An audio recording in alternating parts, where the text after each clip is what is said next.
Evelyn Carter sat in the old rocking chair by the front window, the one her late husband Henry had bought her back when their hands were younger and their hearts still believed the world was fair. The wood creaked under her small frame as she rocked back and forth, humming low to herself. It was a gospel tune she learned as a girl in church, something about holding on through the storm. The storm had come and gone already, at least the first one. Henry was gone, buried just 6 months ago under the Georgia sun. He had been her anchor for 53 years, the steady presence in her life who always knew what to do when she didn't. When the doctor said cancer, Henry squeezed her hand and whispered, "Baby, we gonna face this together." And they did, until she had to face the quiet after. Now the house they built together felt too big, too lonely. The grass grew wild without Henry's careful trimming, and the kitchen stayed too clean without his midnight snack runs. Evelyn didn't say it out loud, but she felt swallowed up by silence most nights. That's when Marcus, her eldest, stepped in. "Mama," he told her one night not long after the funeral. They had been sitting at her dining table, the same one that had carried Sunday dinners for decades. "You don't need to stay here all alone. Me and Keisha talked about it. You'll always have a place at our home." He said it like a promise carved into stone, his warm hand over hers, his eyes steady. Evelyn's throat tightened. She believed him because she wanted to. Because Marcus was her baby, her firstborn, the one who used to run barefoot through the backyard yelling for her to watch him climb the oak tree. He was a man now with 2 kids and a job that kept him in suits, but he was still her boy. So Evelyn sold the house, packed her life into neat boxes, and carried her memories across town to Marcus's big brick house in the suburbs. At first it felt like healing. The house was full of life. Gospel music played in the kitchen on Sunday mornings while Keisha seasoned chicken. Jamal, 16, often plopped down next to her on the couch to show her whatever rap verses he was memorizing. Tasha, 13, sometimes asked Evelyn to braid her hair, though she'd roll her eyes like it was a burden. And Marcus, he would come home late, drop his suit jacket on the chair and kiss her forehead like old times. "You all right, Mama?" he'd ask. "Yes, baby," she'd answer. She was always all right because she was with her family. But Evelyn noticed little things. Keisha moved too quickly to clear Evelyn's plate at dinner, as if her sitting too long at the table was an inconvenience. Sometimes Keisha sighed when Evelyn asked where things were in the pantry, the sigh sharp enough to slice the air. Once, Evelyn overheard Keisha talking on the phone in the laundry room saying, "It's just, space is tight. I didn't sign up for another grown person to take care of." Evelyn had paused outside the door, her heart sinking like a stone in water. She didn't mention it to Marcus. She didn't want to cause trouble. She told herself Keisha was just stressed. Still, there were moments of comfort that kept Evelyn rooted. Like Sunday dinner.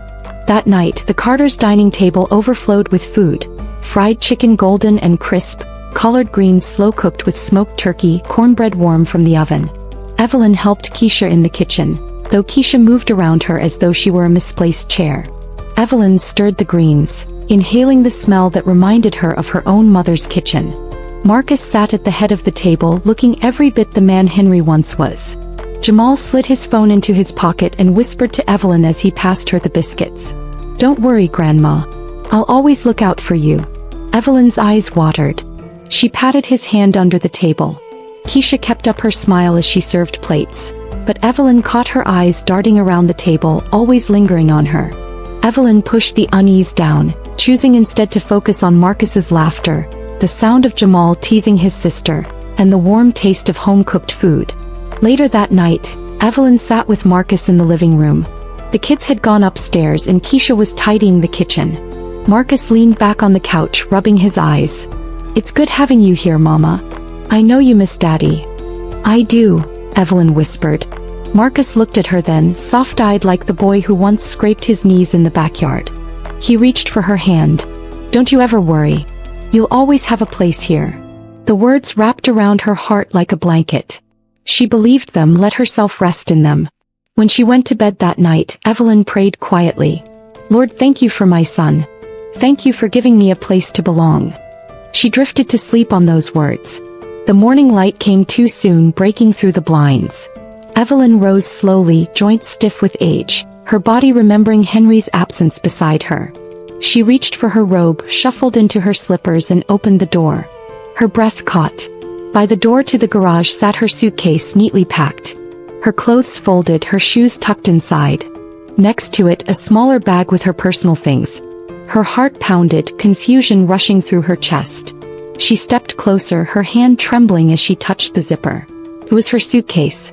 It was her life, packed up as though she was a guest whose stay had expired. And just like that, Marcus's promise rang hollow in her ears. If this moment shattered you, imagine how Evelyn felt, believing her son's promise one night, only to wake up abandoned the next morning. If you don't subscribe right now, these powerful stories of our grandmothers, their love, their pain, their strength will fade into silence. Don't be the one who lets their voices disappear. Subscribe so their stories live on. Evelyn stood frozen in the hallway, her hand still resting on the suitcase handle. The air felt heavier than it had the night before, thick with something unsaid. She heard the clink of dishes from the kitchen, the low hum of Keisha's voice. For a long moment she couldn't move. She remembered Marcus's words, spoken less than 12 hours ago. "You'll always have a place here." The sound of it echoed cruelly in her ears now, like a hymn turned inside out.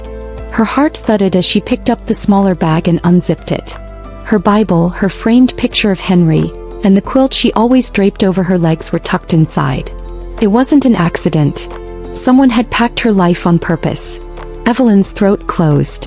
She drew in a shaky breath and called out, her voice trembling. "Marcus." Footsteps came from the kitchen. Marcus appeared in the doorway, still in his undershirt, his face tight with something he didn't want her to see. Keisha followed a step behind him, wiping her hands with a towel. "What's this?" Evelyn asked, her voice cracking. She pointed at the suitcase. Marcus shifted, eyes darting toward Keisha, then back at his mother. "Mama, let's talk." Evelyn's knees weakened. She steadied herself against the wall. "Talk about what? Why are my things by the door?" Keisha sighed before Marcus could answer. "Evelyn, we've been meaning to say something. It's been hard. Space is tight, the bills are piling up and..." Evelyn's head snapped toward her. "Bills? Space? This is my family's home. My son said I'd always have a place here." Marcus raised his hands. "Mama, calm down. Nobody's saying you don't have a place. We're just saying maybe it's time you considered something else. You know, a senior apartment or..." His voice trailed off. Evelyn's chest tightened. "A senior apartment? Marcus, I sold my house because you told me I belonged here. You told me this was my home now." Marcus looked away. "Things change, Mama. Keisha and I didn't realize how much adjustment it would be." The words sliced through her like glass. Evelyn shook her head slowly as if trying to wake herself from a bad dream. "Adjustment? I cooked your meals when you were little. I sat up all night with you when you had a fever. I worked double shifts so you could go to college. And now, after one night, you're telling me I'm a burden." Jamal's footsteps thundered down the stairs. He froze halfway when he saw the suitcase. "Grandma? What's going on?" Evelyn turned to him, her eyes wet. "Baby, I don't know." Keisha stepped forward quickly. "Jamal, go back upstairs. This is grown folks' business." But Jamal didn't move. His jaw tightened. "Did you pack her stuff? You're kicking her out." Marcus's face darkened. "Watch your mouth, boy. Don't you disrespect us in this house." Evelyn placed a trembling hand on Jamal's arm. "It's all right, baby. Go on up." But Jamal's eyes burned with fury. "It ain't all right. Grandma belongs here." He turned and stormed back upstairs, slamming his door so hard the walls shook. The silence after was deafening. Evelyn looked back at Marcus, searching for her son in the man who stood before her. But all she saw was distance. Her voice softened, heavy with heartbreak. "Marcus, how can you do this to me? I gave you life. I buried your daddy. And now you're putting me out like I'm some stray." Marcus's jaw clenched. "Mama, don't make this harder than it has to be." Keisha crossed her arms. "It's not like we're putting you on the street. There are places that can take care of you better. Places with people your age, with activities." Evelyn cut her off, her voice rising. "I don't want activities. I want my family. My home." Her chest heaved as tears spilled down her cheeks. She reached for Marcus's arm, but he pulled away, stepping back as though her touch burned. The world tilted beneath her feet. Without another word, Evelyn turned and shuffled back to her room. She closed the door behind her and pressed her back against it, sliding down until she sat on the floor. Her hands covered her face as sobs shook her frail body. It wasn't supposed to be like this. She had done everything right, raised her children, worked until her bones ached, loved her family with all she had. How could she be unwanted in the very home she was promised? Her eyes fell on the Bible that had been packed into her bag. She pulled it close, clutching it to her chest. "Lord, give me strength," she whispered, "because I don't know how to bear this." The muffled sound of Keisha's voice floated down the hall. "She needs to go, Marcus. Today. We'll drive her to the place I found. They have vacancies." Marcus's low reply came after a pause. "All right. Today." The words struck Evelyn like thunder. Today. Her heart broke clean in two. If you were Evelyn, waking up to find your own child pushing you out, how would you survive? Think about it. This could happen to any mother, any grandmother without warning.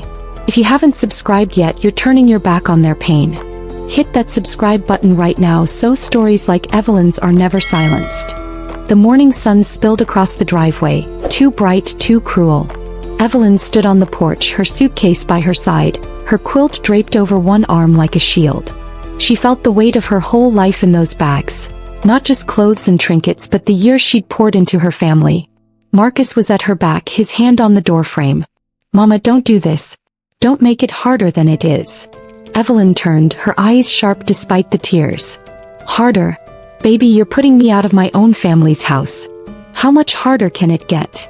Marcus's face softened for a flicker of a second, but Keisha's shadow loomed behind him, arms folded tight, lips pressed into a hard line. That flicker of guilt vanished. "You'll be better off," Marcus mumbled, though even he didn't sound convinced. "Better off." Evelyn's heart cracked at the words. Better off without her family? Better off left alone? The front door shut with a soft click, and suddenly Evelyn was standing outside. No home, no anchor, just a suitcase and the hollow promise of a son who had turned away. Her feet felt heavy on the concrete path. She looked up and down the street. Neat rows of houses with manicured lawns, children's bikes leaned against porches, American flags swaying in the breeze. It was a neighborhood meant for safety, family, roots. Yet here she was, uprooted. She gripped her quilt tighter, whispering under her breath, "Lord, don't let me crumble." Across the street, Mrs. Johnson, the neighbor, was watering her flowers. She paused, her eyes narrowing as she spotted Evelyn standing there with her bags. "Evelyn, where are you going?" Evelyn opened her mouth, but the words stuck. She didn't want the shame of saying it out loud, that her son had put her out like a guest overstaying her welcome. "Just needed some air," she managed. Mrs. Johnson tilted her head, clearly unconvinced. But she didn't press. She offered a small wave and turned back to her roses, though Evelyn could feel her gaze lingering. Evelyn dragged her suitcase down the driveway, her body aching with each step. She thought of calling her sister in Alabama, but it had been years since they'd spoken, and pride was a heavy chain. She thought of her church family, but she didn't want to be a burden. The truth gnawed at her, she had nowhere to go. She reached the corner of the block and sat down on the bench by the bus stop. Her hands shook as she set the suitcase beside her. Cars passed by, their windows rolled up, people inside untouched by the sight of an old woman unraveling on the curb. Her mind wandered back to Henry. If he were here, none of this would be happening. He would have stood tall, told Marcus to remember where he came from, reminded Keisha that family meant sacrifice, not convenience. Evelyn closed her eyes and imagined his hand on her shoulder, steady and sure. But when she opened them, she was alone. Minutes ticked by. The sun climbed higher, burning against her skin. Evelyn dabbed her forehead with a handkerchief, her chest tightening with both heat and heartbreak. Finally, the sound of sneakers scuffing the sidewalk pulled her back. Jamal. Her grandson jogged up, breathless, his face flushed with anger. "Grandma, you can't just sit out here. What are they thinking?" Evelyn's lips trembled into a small smile. "Baby, you shouldn't be here. Your daddy." "I don't care what daddy says." Jamal dropped onto the bench beside her, his fists clenched. "They're wrong for this. I told them." Evelyn reached for his hand, her fingers wrapping around his knuckles. "You're young. Don't let this harden your heart." Tears welled in Jamal's eyes. "You raised him better than this. You raised me better than this. How could he do you like this?" Evelyn swallowed hard, forcing back her own tears. "Sometimes, baby, the people we love forget where they came from. They forget the sacrifices made for them." Jamal's jaw tightened. I won't forget. Evelyn stroked his hand gently. Promise me, Jamal. Promise me you won't let bitterness take root. Don't turn cold. He nodded, though his face was still stormy. Where you gonna go, Grandma? You can't just sit out here. Evelyn sighed, her shoulders slumping. I don't know yet. The honesty of it broke her, but she said it anyway. For the first time in her life, she had no plan. Jamal stood suddenly, pulling out his phone. I'll call Aunt Renee. She'll take you in. I don't care what Daddy says. Evelyn's heart stirred. Renee, her younger daughter, lived across town. Their relationship had been strained over the years, arguments about choices and distance. But Renee had a softer spirit than Marcus. Perhaps Jamal was right. Before she could answer, Jamal leaned down and hugged her fiercely. I love you, Grandma. Don't you forget that. She held him close, breathing in the scent of his cologne, memorizing the feel of his arms around her. I love you too, baby. More than you'll ever know. When he pulled away, Evelyn noticed the tears streaming down his cheeks. He wiped them quickly and jogged back toward the house, his shoulders squared as if ready for battle. Evelyn sat there, the sound of her grandson's footsteps fading. For a brief moment, hope flickered in her chest. Maybe there was still a place for her in this world, if not under Marcus's roof, then somewhere her heart could rest. But as she sat at that bus stop, the weight of her suitcase pressing against her leg, she knew one thing for certain. Her life had changed forever. And this was only the beginning. Imagine being Evelyn. After raising your son, after burying your husband, you're left with nothing but a suitcase at a bus stop. If you haven't subscribed yet, you're ignoring the voices of mothers and grandmothers everywhere who deserve to be heard. Don't scroll past, subscribe now and make sure their stories never get erased. The bus rolled past, rumbling down the avenue without stopping. Evelyn didn't raise her hand. She had nowhere to go.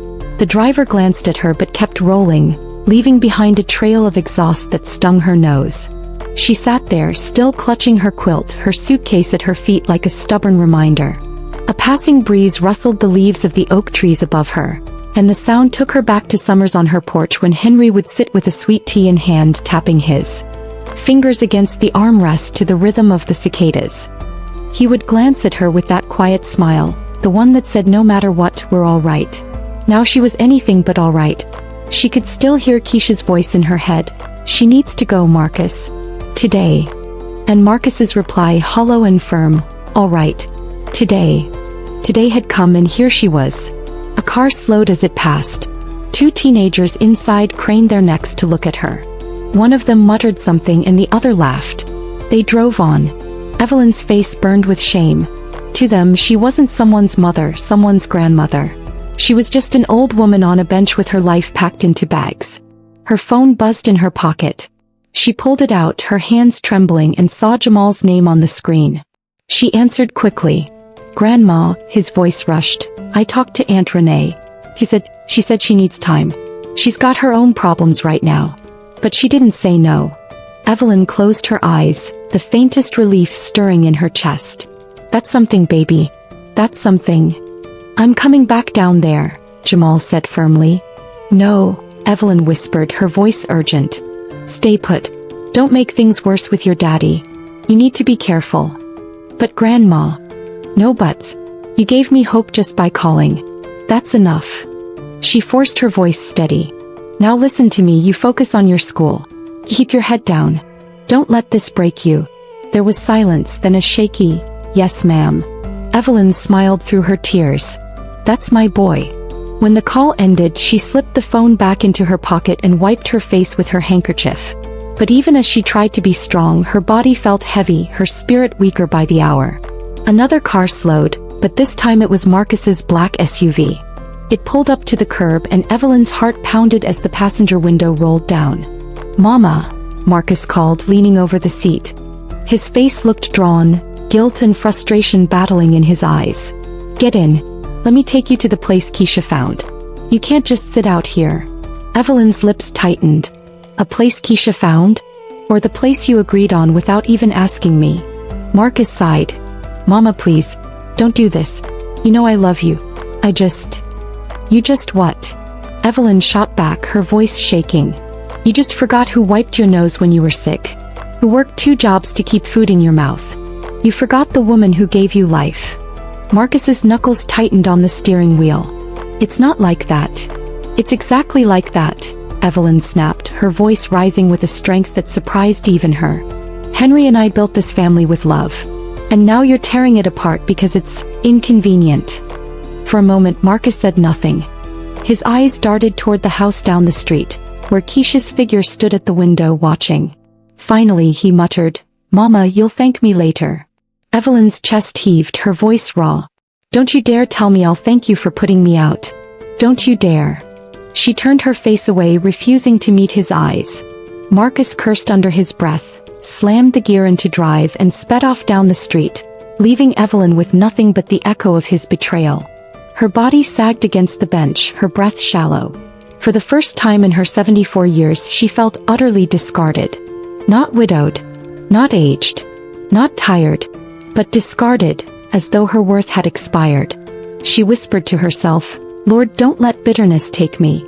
Please." The sound of sneakers approached again. She looked up and saw Jamal standing there, chest heaving. He must have slipped out the house, disobeying her instructions. "I told you not to come," she said softly. "I couldn't stay in there," he said, his voice breaking. "Not after what I heard. Grandma, you ain't alone. Not as long as I'm breathing." Her eyes filled again. She reached for him, pulled him close and kissed the top of his head. "Oh baby, you're the only thing keeping me from falling apart." Jamal looked her in the eyes, his jaw set. "Then let's figure this out. Together." Evelyn's heart swelled and shattered all at once. She knew he meant it, but she also knew the road ahead was longer and harder than either of them could see.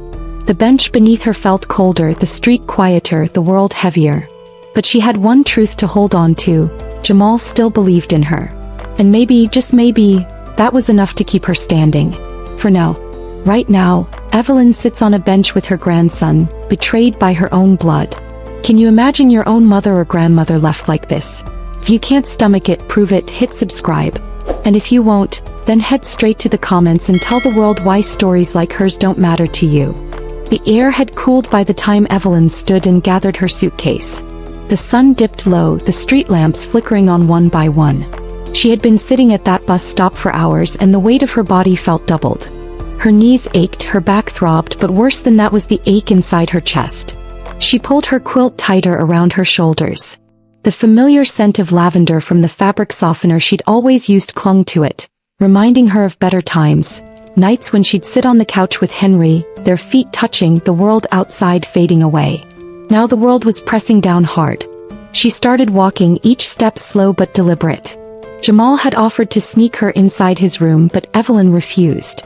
She wouldn't let him put himself at risk for her. He had a future and she would not let Keisha or Marcus take that from him too. At the end of the block she turned toward the downtown bus line. Her mind spun with possibilities. Maybe the church shelter would take her in. Maybe she could stay with Sister Caroline for a few nights. Or maybe she'd just ride the bus until morning, pretending she had somewhere to go. The city bus finally arrived with a hiss, and Evelyn climbed aboard, dropping her last crumpled bills into the fare box. She sat near the back, hugging her suitcase, her eyes fixed on the blurred lights outside. The bus rattled past corner stores, barbershops with neon open signs, fried chicken joints where men lingered outside swapping stories. Every face she saw through the window was a reminder. She used to belong to a community. But tonight she was untethered. "Ma'am, you all right?" The bus driver, a middle-aged black man with kind eyes, called back when he noticed her staring. Evelyn forced a smile. "I'm fine, baby. Just tired." He nodded but didn't press.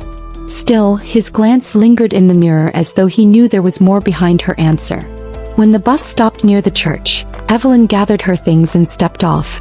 The Baptist church loomed tall, its brick walls glowing under the streetlights, its white cross lit like a beacon. She stood for a moment, staring at the doors, remembering Sundays filled with choirs, potluck dinners and laughter. Inside, the foyer was dim, but a woman's voice echoed. "Hello. Can I help you?" Evelyn turned to see Sister Madeline, one of the deacon's wives. Her face softened with recognition. "Evelyn, Lord have mercy, what you doing here this late?" Evelyn's throat tightened. I needed somewhere to sit for a while." Madeline walked closer, concern etched in her face. Where's Marcus? Don't tell me you came all the way down here by yourself. Evelyn lowered her eyes. Marcus said it was time for me to move on. Madeline froze, her hand pressing to her chest. What you mean move on? Evelyn's voice cracked. I don't have a home no more. The silence that followed was heavy, broken only by the hum of the old ceiling fan above. Madeline blinked, tears threatening. Lord help us. Evelyn, you come with me right now. She led Evelyn to the fellowship hall, where the faint smell of last Sunday's fried chicken lingered. Folding chairs were stacked in the corner and a few blankets were piled on a pew. You can rest here tonight, Madeline said gently. It ain't much, but it's warm. And tomorrow we'll figure something out. Evelyn sank into one of the chairs, her body giving way to exhaustion. Thank you, she whispered. Madeline squeezed her shoulder. Don't thank me. Family should never do you like this. That night, Evelyn lay curled beneath her quilt on the hard pew, staring up at the stained glass window. The colored light from the street lamps outside painted faint blues and reds across the ceiling. She prayed silently, her lips trembling. Lord, give me strength. Don't let me lose myself. Don't let me hate my own child. Tears rolled down her cheeks as she whispered into the silence. I just want to go home. But I don't have one anymore. For the first time in decades, Evelyn realized what it felt like to be truly homeless. Not because she had no roof, but because the roof she should have had was taken from her by her own flesh and blood. Somewhere deep inside, however, a small flame still flickered. She wasn't broken yet. She couldn't afford to be. Tomorrow, she told herself, tomorrow I'll rise again. Evelyn spent her first night homeless not on a street corner, but in a church pew, cast out by her own son. If you can't imagine your mama lying in a church hall with nothing but a quilt, then don't scroll. Subscribe right now so stories like this never get buried. And if you don't, be bold enough to tell us why in the comments. Evelyn woke to the sound of footsteps echoing through the fellowship hall. The hard wooden pew had left her back stiff, and for a moment she forgot where she was. She reached across the seat, half expecting Henry's hand to be there. But all she touched was the rough fabric of her quilt. The footsteps grew closer and she sat up quickly, clutching her purse. Evelyn, you awake? It was Pastor Williams, a tall man with silver hair and a booming voice that once filled every corner of the sanctuary. But tonight his tone was soft, almost apologetic. Yes, Pastor. I'm awake. He lowered himself onto the pew across from her, his large hands folded together. Madeline told me what happened. Lord have mercy, your own boy. Evelyn's throat tightened. She nodded but couldn't speak. Pastor Williams sighed deeply, shaking his head. This world done turned upside down. Used to be, a son would rather go hungry himself than see his mama without a home. Now folks measure love in square footage and grocery bills. The words stung because they were true. Do you have anywhere you can go, Evelyn? I thought I did, she whispered. Marcus told me I'd always have a place. Now I don't know where I belong. The pastor leaned forward. You still belong to this church. You hear me?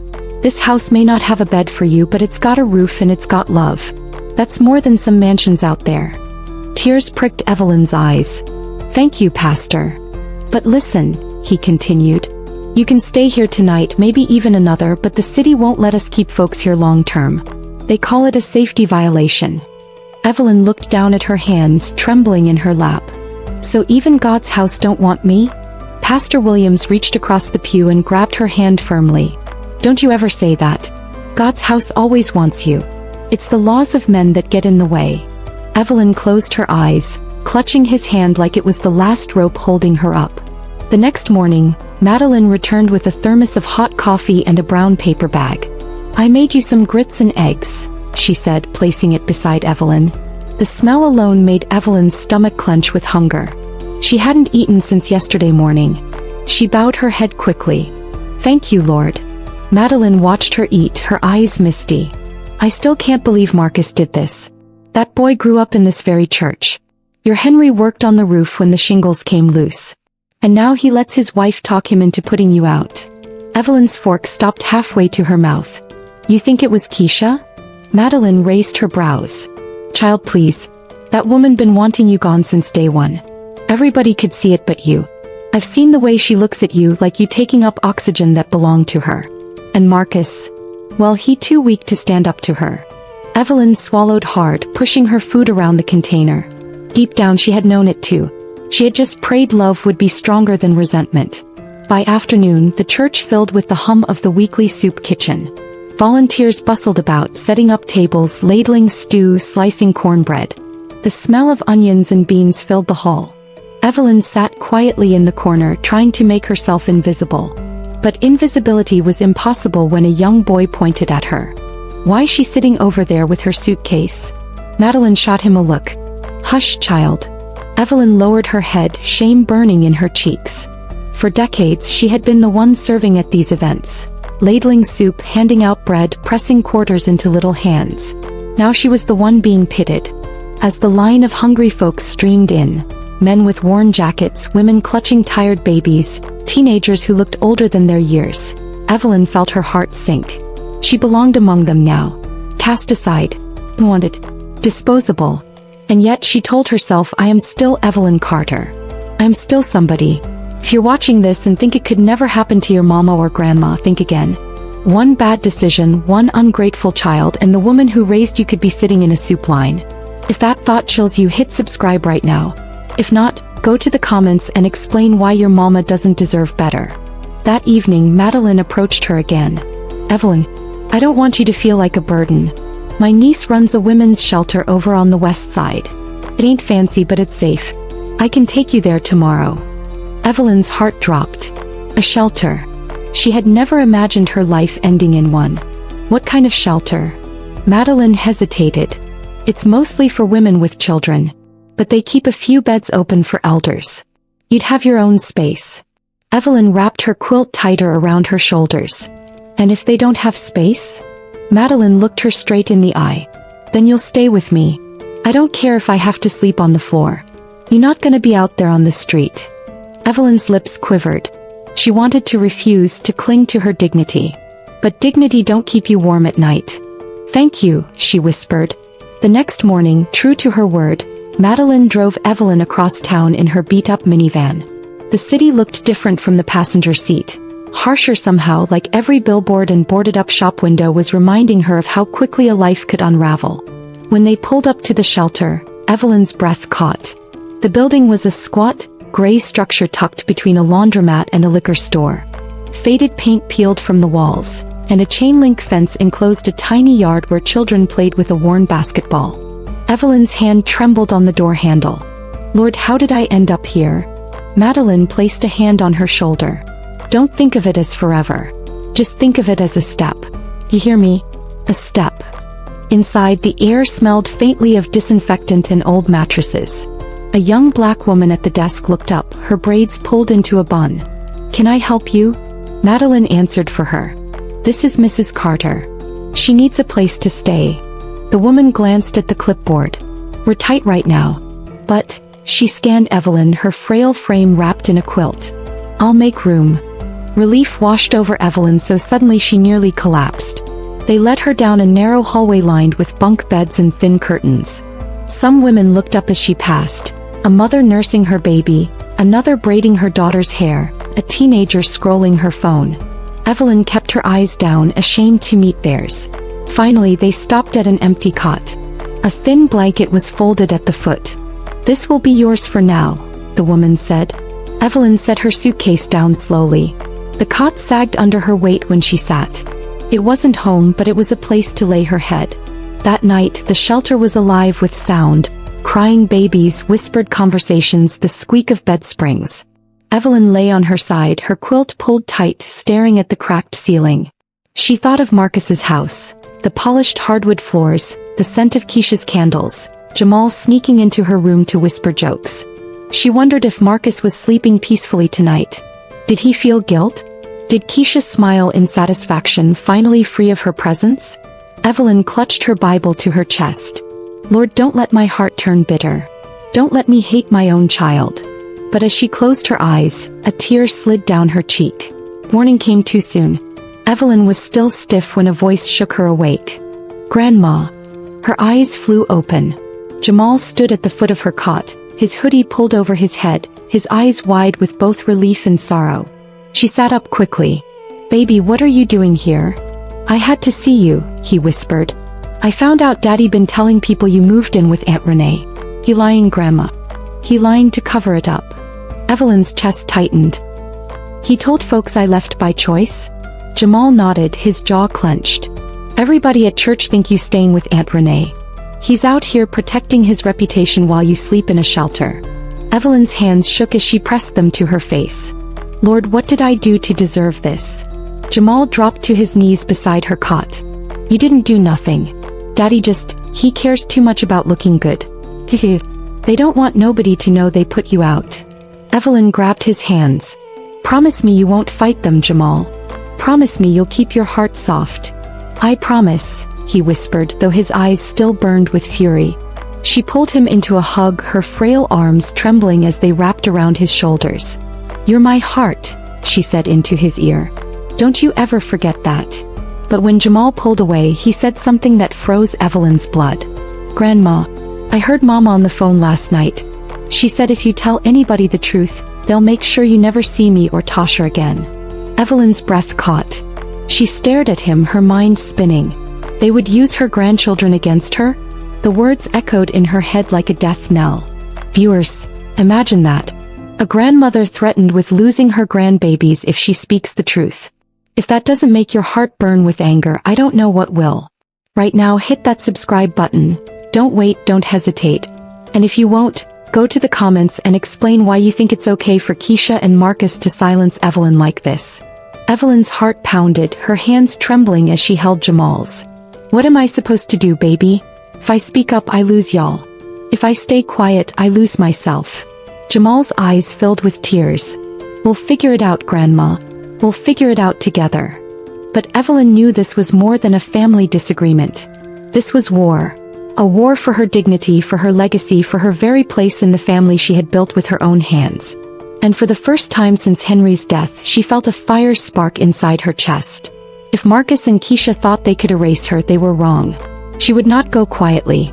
Evelyn stood from her cot, her frail body trembling but her spirit igniting.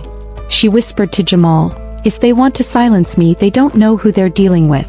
Your grandma still got fight left." Jamal looked at her in awe, but Evelyn's eyes were hard now. She had lost her home, but she had not lost her voice. And tomorrow she would use it.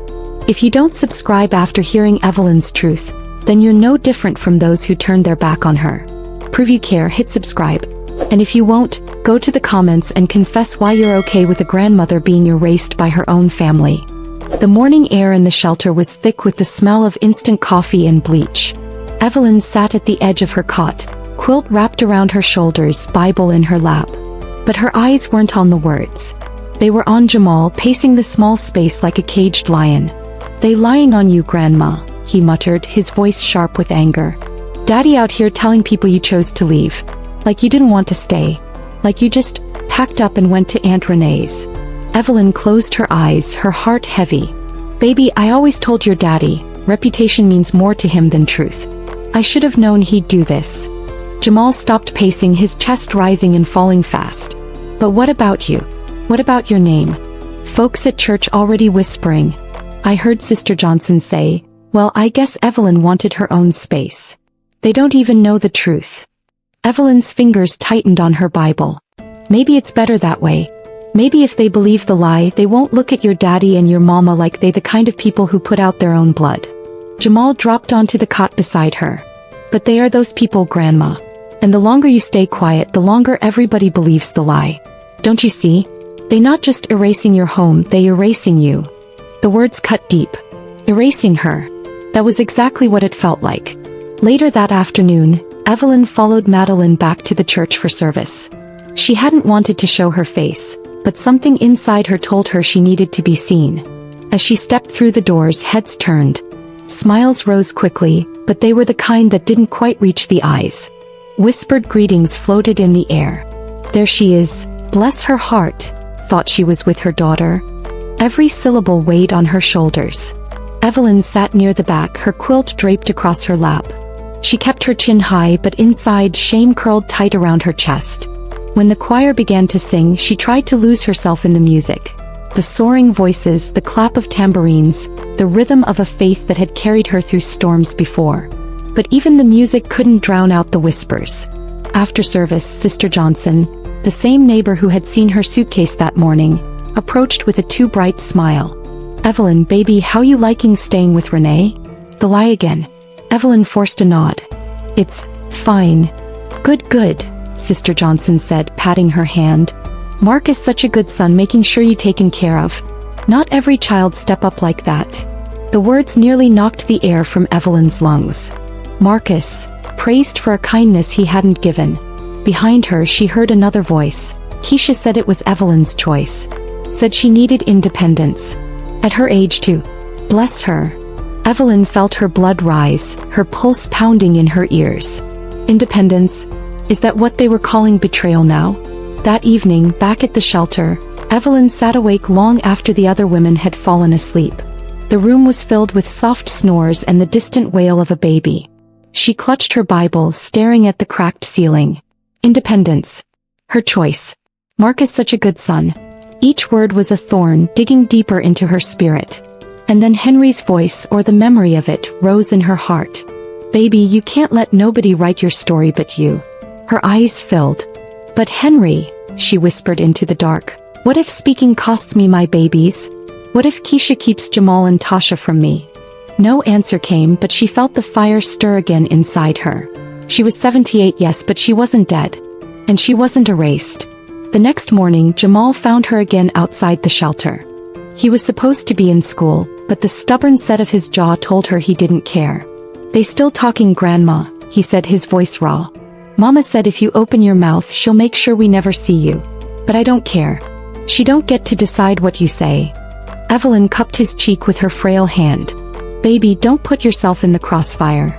"I already am," Jamal shot back. "I hear them every night. Daddy saying you too old to take care of yourself. Mama saying you better off gone. They poisoning the whole family against you. Even Tasha starting to believe them." The words stabbed deeper than any knife. Tasha, her sweet granddaughter, still young enough to need braids and bedtime hugs. She turned cold too. Evelyn didn't know if her heart could stand it. "Then what am I supposed to do, Jamal? Stay quiet and let them bury me while I'm still breathing?" Jamal shook his head fiercely. "No. You fight. You tell the truth. You don't let them erase you."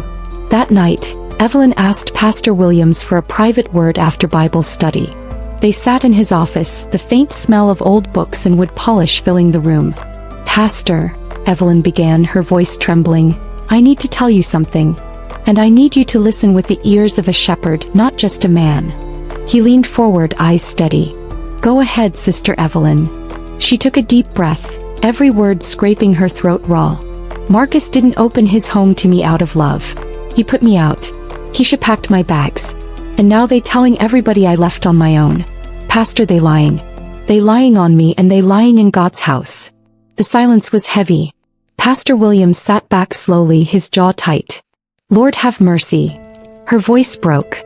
"I can't even tell the truth without them threatening to take my babies from me. What kind of mother, what kind of son would do that?" The pastor's eyes burned with quiet fury. The kind that forgets the commandment, "Honor thy father and thy mother." He shook his head. "Sister Evelyn, you can't stay silent no more. Lies fester in the dark, but the truth got power." Evelyn's tears spilled, but inside her the fire grew. Maybe he was right. Maybe the only way to keep her dignity was to risk losing everything else. Right now, think about it. If Evelyn stays silent, the lie wins. She speaks, she risks losing her grandchildren forever. Which would you choose?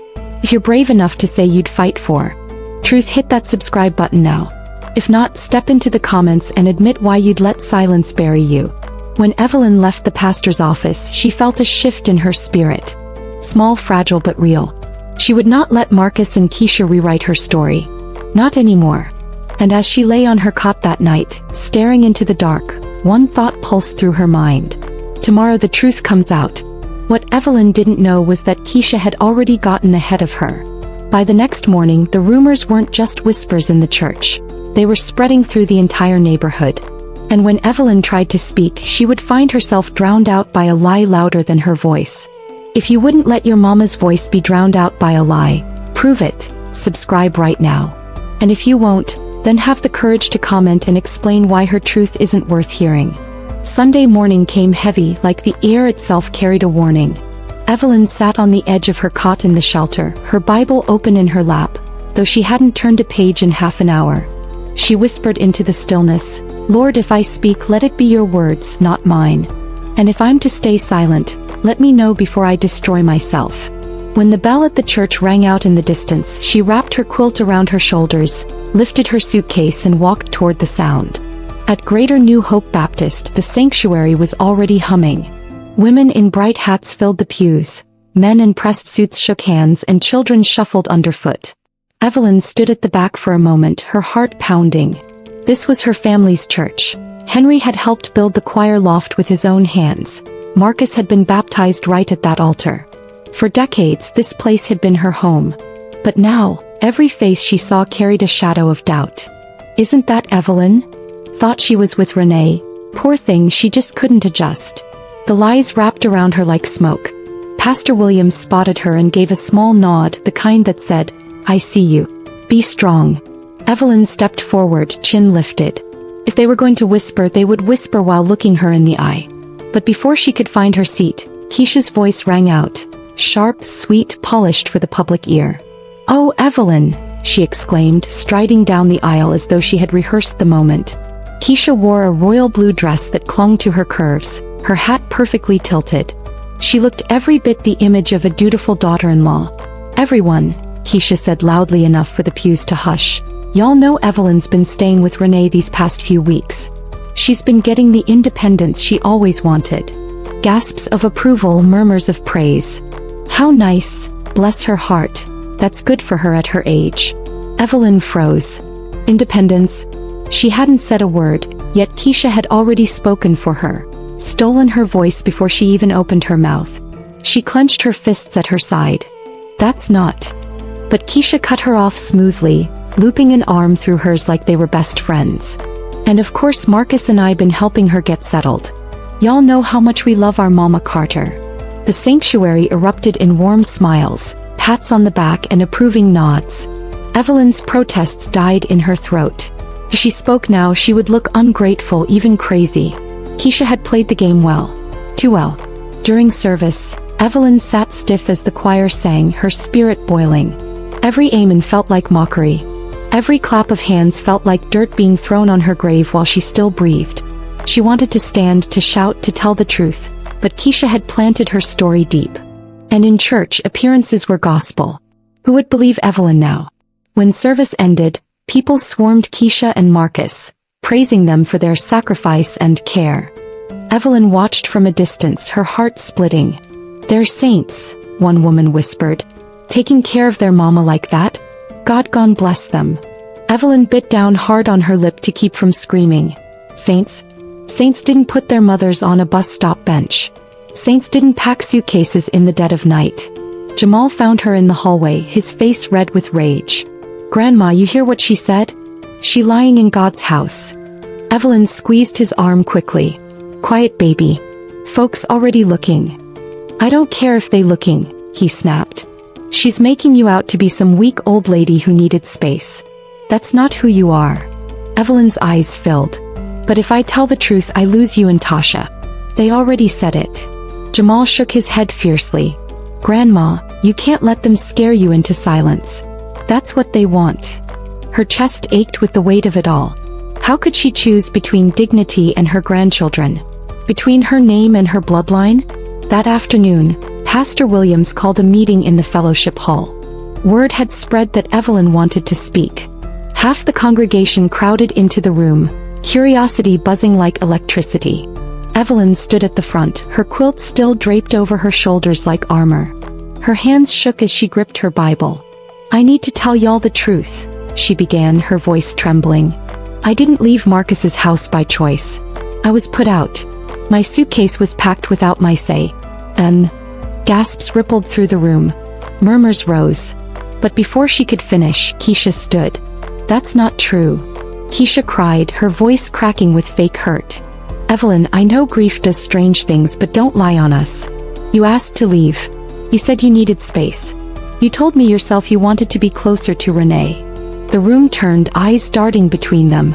Evelyn's breath caught. "That's a lie, Keisha. You know good and well.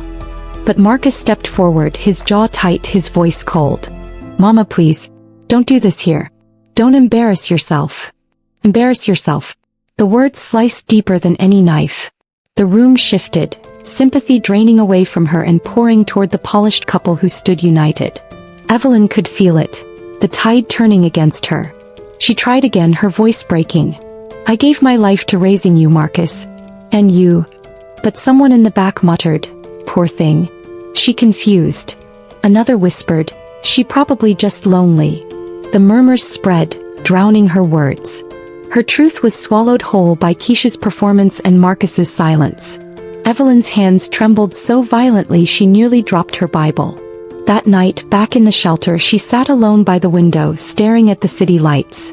The fire inside her had not gone out, but it flickered weakly now, smothered by the weight of lies. She whispered to the glass, Henry, they are killing me while I'm still alive. Her reflection stared back, tired, frail, but not yet broken. And then her phone buzzed. It was an unknown number. She hesitated, then answered. A woman's voice came through, low and urgent. Evelyn Carter? I know what your son and his wife did to you. And I can prove it. Dear viewers, did you hear that? Someone out there knows the truth and has proof. But who? And why now? If you don't subscribe right this second, you'll miss the revelation that could finally save Evelyn, or destroy her for good. If you won't subscribe, then drop a comment and explain why Evelyn's truth isn't worth fighting for. Evelyn sat frozen, the phone trembling in her hand. The mystery woman's words echoed, I can prove it. But proof came with a price, and Evelyn was about to learn just how high that price would be. The phone trembled in Evelyn's hand. Her heart thumped so hard she thought the whole shelter could hear it. The woman's voice came again, calm but urgent. I've seen everything. I know what Marcus and Keisha did to you. I can help. Evelyn swallowed, her throat dry. Who is this? Pause. Then, name's Lorraine. I live 3 houses down from your son. I've been watching. I seen Keisha carry your suitcase out that morning. I seen the way she looked at Marcus when she did it, like she'd already won. Evelyn's knees weakened. Her grip on the phone tightened until her knuckles ached. You saw it? I saw it, Lorraine said firmly. And more. I heard them too. Thin walls, Evelyn. Keisha don't know how to whisper. I heard her tell Marcus you were dead weight, and he needed to cut ties before you dragged them under. The words hit like a hammer. Evelyn pressed a trembling hand to her chest. Lord have mercy. You ain't crazy, Lorraine continued. And you ain't alone. I got proof, recordings, pictures. I kept them. 'Cause I knew one day Keisha would turn her shine on somebody else, and I wanted to be ready. Evelyn's eyes filled. After weeks of lies, whispers, and shame, someone finally believed her. More than that, someone could prove it. The next evening, Lorraine met her at a corner diner. Evelyn walked in clutching her quilt, her eyes darting nervously around the room. She wasn't sure if this was wise. Trust was a dangerous gift after betrayal. Lorraine waved from a booth in the back. She was in her early 50s, her hair wrapped in a patterned scarf, her expression sharp but kind. You Evelyn, she said as Evelyn slid into the booth. You look tired, baby. They wore you down. Evelyn's voice was soft. I'm standing. That's all I got left.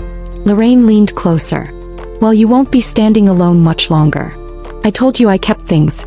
Keisha been running her mouth for years, bragging about how she runs that house. I got recordings, her talking about how she couldn't wait to get you out. About how Marcus would fold if she pushed hard enough. I even got a picture, your suitcase sitting at the door before you woke up. Took it from my porch that morning. Evelyn's breath caught. Proof. Hard proof. Why would you keep all that? She asked. Lorraine's eyes narrowed. 'Cause I don't like bullies. And Keisha? She's a bully wrapped in pearls. Thinks her money and her smile make her untouchable. But the truth don't care how expensive your dress is. Evelyn reached across the table, her frail hand gripping Lorraine's. You don't know what this means to me. I've been choking on silence while my own church calls my son a saint. Lorraine's voice softened. You don't have to choke no more. You got me now. And together we gon' make them eat their lies. But even as hope flickered in her chest, fear gnawed at Evelyn. What if they take Jamal and Tasha from me? She whispered. Keisha said if I speak she'll make sure I never see my babies again. Lorraine leaned back, eyes hard. And what do you think she doing right now? Poisoning them against you same way she poisoned Marcus. Silence don't protect you, Evelyn. It buries you. Evelyn's tears slid down her cheeks. He hated how true the words felt. Later that night, back in the shelter, Evelyn replayed Lorraine's words in her mind. She lay awake, the room dark except for the faint glow of a streetlight outside. She thought of Jamal, his fierce loyalty, the way he'd snuck out just to sit beside her. And she thought of Tasha, caught in the middle, repeating her mama's words without knowing the poison inside them. If the truth came out, maybe, just maybe, her grandchildren would see her for who she was. Not a burden. Not dead weight. But a mother, a grandmother, a woman who had given her life for family. She pressed her Bible to her chest and whispered, "Lord, give me courage. Tomorrow let me fight." The next morning, Evelyn returned to the diner to meet Lorraine again. But this time Lorraine's face was tight, her eyes darting toward the window. "What's wrong?" Evelyn asked, sliding into the booth. "They know," Lorraine whispered. "Marcus came to my house last night. Said he heard I'd been talking. He warned me, told me to keep my nose out his business." Evelyn's blood ran cold. "He came to your house?" Lorraine nodded. "But don't you worry. I ain't scared of him. I still got what I promised you. Here." She slid a small flash drive across the table. "Everything you need. Recordings, photos. Enough to make the truth louder than their lies." Evelyn stared at it, her hand trembling as she reached. That little piece of plastic carried the weight of her whole name, her whole life. But as her fingers closed over it, Lorraine's eyes softened with a warning. "Be careful, Evelyn. Proof is power. But power makes enemies. And you just made some dangerous ones." That evening, Evelyn showed the flash drive to Pastor Williams in his office. He plugged it into his computer and the room filled with Keisha's voice, sharp and venomous. "Marcus, you better get her out before she drags us down. I don't care if she's your mama. I'm not living in her shadow. You promised me this was our house, not hers." Then Marcus's weary voice, "Keisha, don't say it like that. She raised me." Keisha snapped back. "Then let her be proud she raised a man who knows when to cut ties. She's old. She's baggage. And I'm not carrying her." The words stabbed like knives. Evelyn covered her mouth, sobs racking her frail body. Pastor Williams sat stunned, shaking his head. "Lord, forgive us.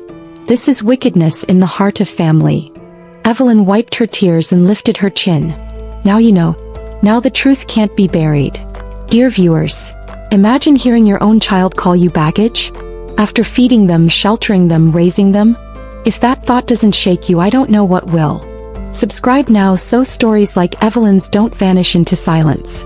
And if you won't, then head to the comments and explain why you think your mama's sacrifices make her baggage too. Asterisk. But as Evelyn left the pastor's office, a chill ran down her spine. Standing in the hallway was Marcus himself. His eyes locked on the flash drive in her hand, his jaw tight. "Mama," he said coldly, "what are you doing?" Evelyn froze, her pulse pounding in her ears. The flash drive burned in her palm like fire. This was it. The lie, the truth, and her son, colliding in one moment she could not escape.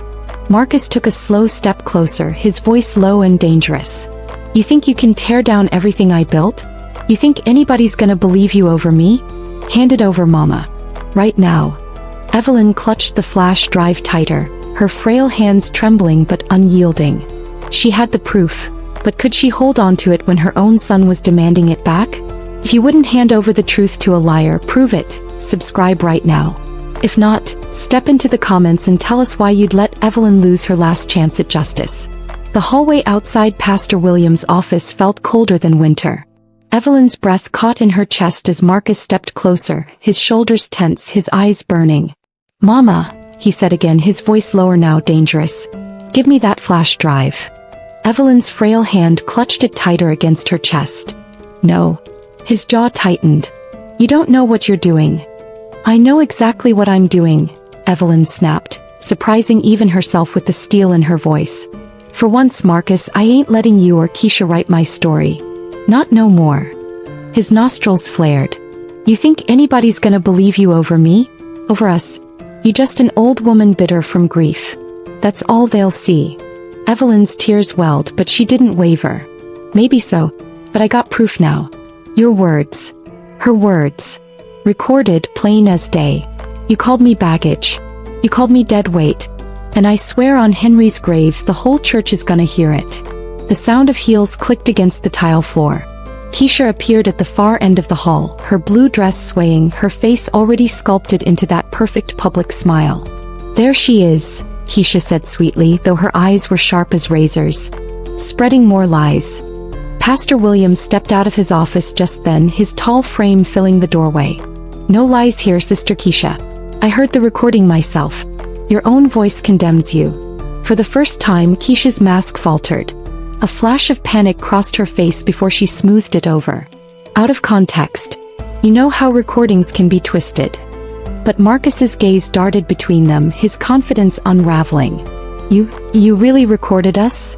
Evelyn lifted her chin. Not me. The Lord sent someone who saw the truth when I couldn't fight for myself. He gave me back my voice. Jamal came rushing down the hall, his hoodie pulled low, his face flushed. Grandma. I heard yelling. He froze when he saw Marcus. His fists clenched at his sides.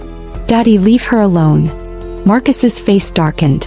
Boy, you don't talk to me like that. She's your mother. Jamal's voice cracked, the words bursting from a place deeper than rage. You put her out like trash and now you want to take the only proof she got? Keisha hissed. Jamal, hush your mouth. You don't know what you're saying. But Jamal stepped closer to Evelyn, placing himself between her and his father. I know enough. Grandma's telling the truth. And I'll stand with her even if you won't. Evelyn's heart swelled and broke at once. She placed a trembling hand on his shoulder. Baby. Pastor Williams raised his hand. Enough. This family matter done spilled over into God's house. And since it's here, it will be dealt with here. Sister Evelyn, do you want this truth shared with the congregation? Evelyn hesitated, her throat tight. All eyes were on her. Marcus glaring, Keisha fuming, Jamal pleading, the pastor waiting. If she said yes, she might lose her grandchildren forever. But if she said no, she would lose herself. Her fingers tightened on the flash drive. Yes, she said finally, her voice firm despite the tears. They need to know. All of them. That evening, Pastor Williams called a special gathering. The sanctuary filled quickly, whispers buzzing like angry bees. Evelyn sat on the front pew, clutching her quilt like armor. When the lights dimmed, Pastor Williams stepped to the pulpit. Family, he said solemnly, we are called to live in truth. Tonight, you will hear words that may wound, but the word says the truth shall set you free. He pressed a button on the laptop. The speakers crackled, then Keisha's voice filled the sanctuary. Marcus, you better get her out before she drags us down. I don't care if she's your mama. I'm not living in her shadow. Gasps rippled through the crowd. Then Marcus's weary voice. She raised me. And Keisha's snapping reply. Then let her be proud she raised a man who knows when to cut ties. She's baggage. And I'm not carrying her. The sanctuary erupted. Shocked whispers. Shaking heads. Cries of Lord have mercy. Evelyn bowed her head, tears spilling freely. For once, the weight wasn't shame. It was release. The truth was finally out. But before relief could settle, Keisha shot to her feet. That's out of context, she cried, her voice desperate now. She twisted it. You don't know the whole story. Marcus stood too, his face pale, sweat shining on his forehead. Mama, he looked at Evelyn, his voice breaking. Why'd you do this? Why'd you have to shame me like this? Evelyn rose slowly, her frail body trembling but her voice clear. Shame you? Marcus, you shamed yourself when you forgot who raised you. You shamed yourself when you let your wife talk you into throwing me out like garbage. I didn't shame you. You shamed Henry's memory. You shamed this family. The room was silent, every ear straining to hear her words. Jamal stood beside her, his young voice ringing out. Grandma ain't baggage. She's the reason we even got a family to begin with. And if y'all can't see that, then maybe y'all don't deserve to call her mama. The church erupted again, but this time the tide had shifted. The whispers weren't against Evelyn anymore. They were against Marcus and Keisha. Viewers, imagine standing in a church full of people while your own son tries to paint you as a liar, only for the proof to expose him. Would you have the courage Evelyn just showed? So subscribe right now. And if not, Tell us in the comments why you'd stay silent while being erased by your own blood. But even as the congregation murmured in her favor, Evelyn felt no victory. She felt the chill of Keisha's eyes boring into her, colder than ice. That woman wasn't finished. Not by a long shot. And Evelyn knew, proof could win the crowd, but it couldn't protect her from whatever Keisha planned next. That night, as Evelyn returned to the shelter, she found her cot overturned, her quilt torn, and a single note resting on her pillow. In neat, cruel handwriting it read, "This ain't over. If you think Evelyn's fight ends here, you're wrong.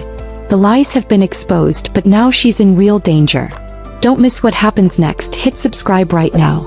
And if you won't, then step into the comments and admit why you'd let Evelyn face this storm alone." The note lay on the thin cot like a snake coiled and ready to strike.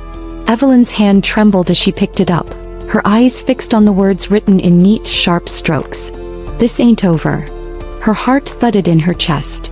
She turned the paper over, but there was nothing else. No name, no signature. Just the threat, cold and clear. "Lord have mercy," she whispered, pressing her hand to her chest. Around her, the shelter buzzed with its usual nighttime noise. Babies crying, women whispering, the shuffle of tired feet. But for Evelyn, the world had narrowed to that single piece of paper. Someone had been here. Someone had touched her things, her quilt. And that someone wanted her to know. Telling the truth had consequences. The next morning, Evelyn carried the note to Pastor Williams. He studied it with furrowed brows, his large hands tightening around the paper.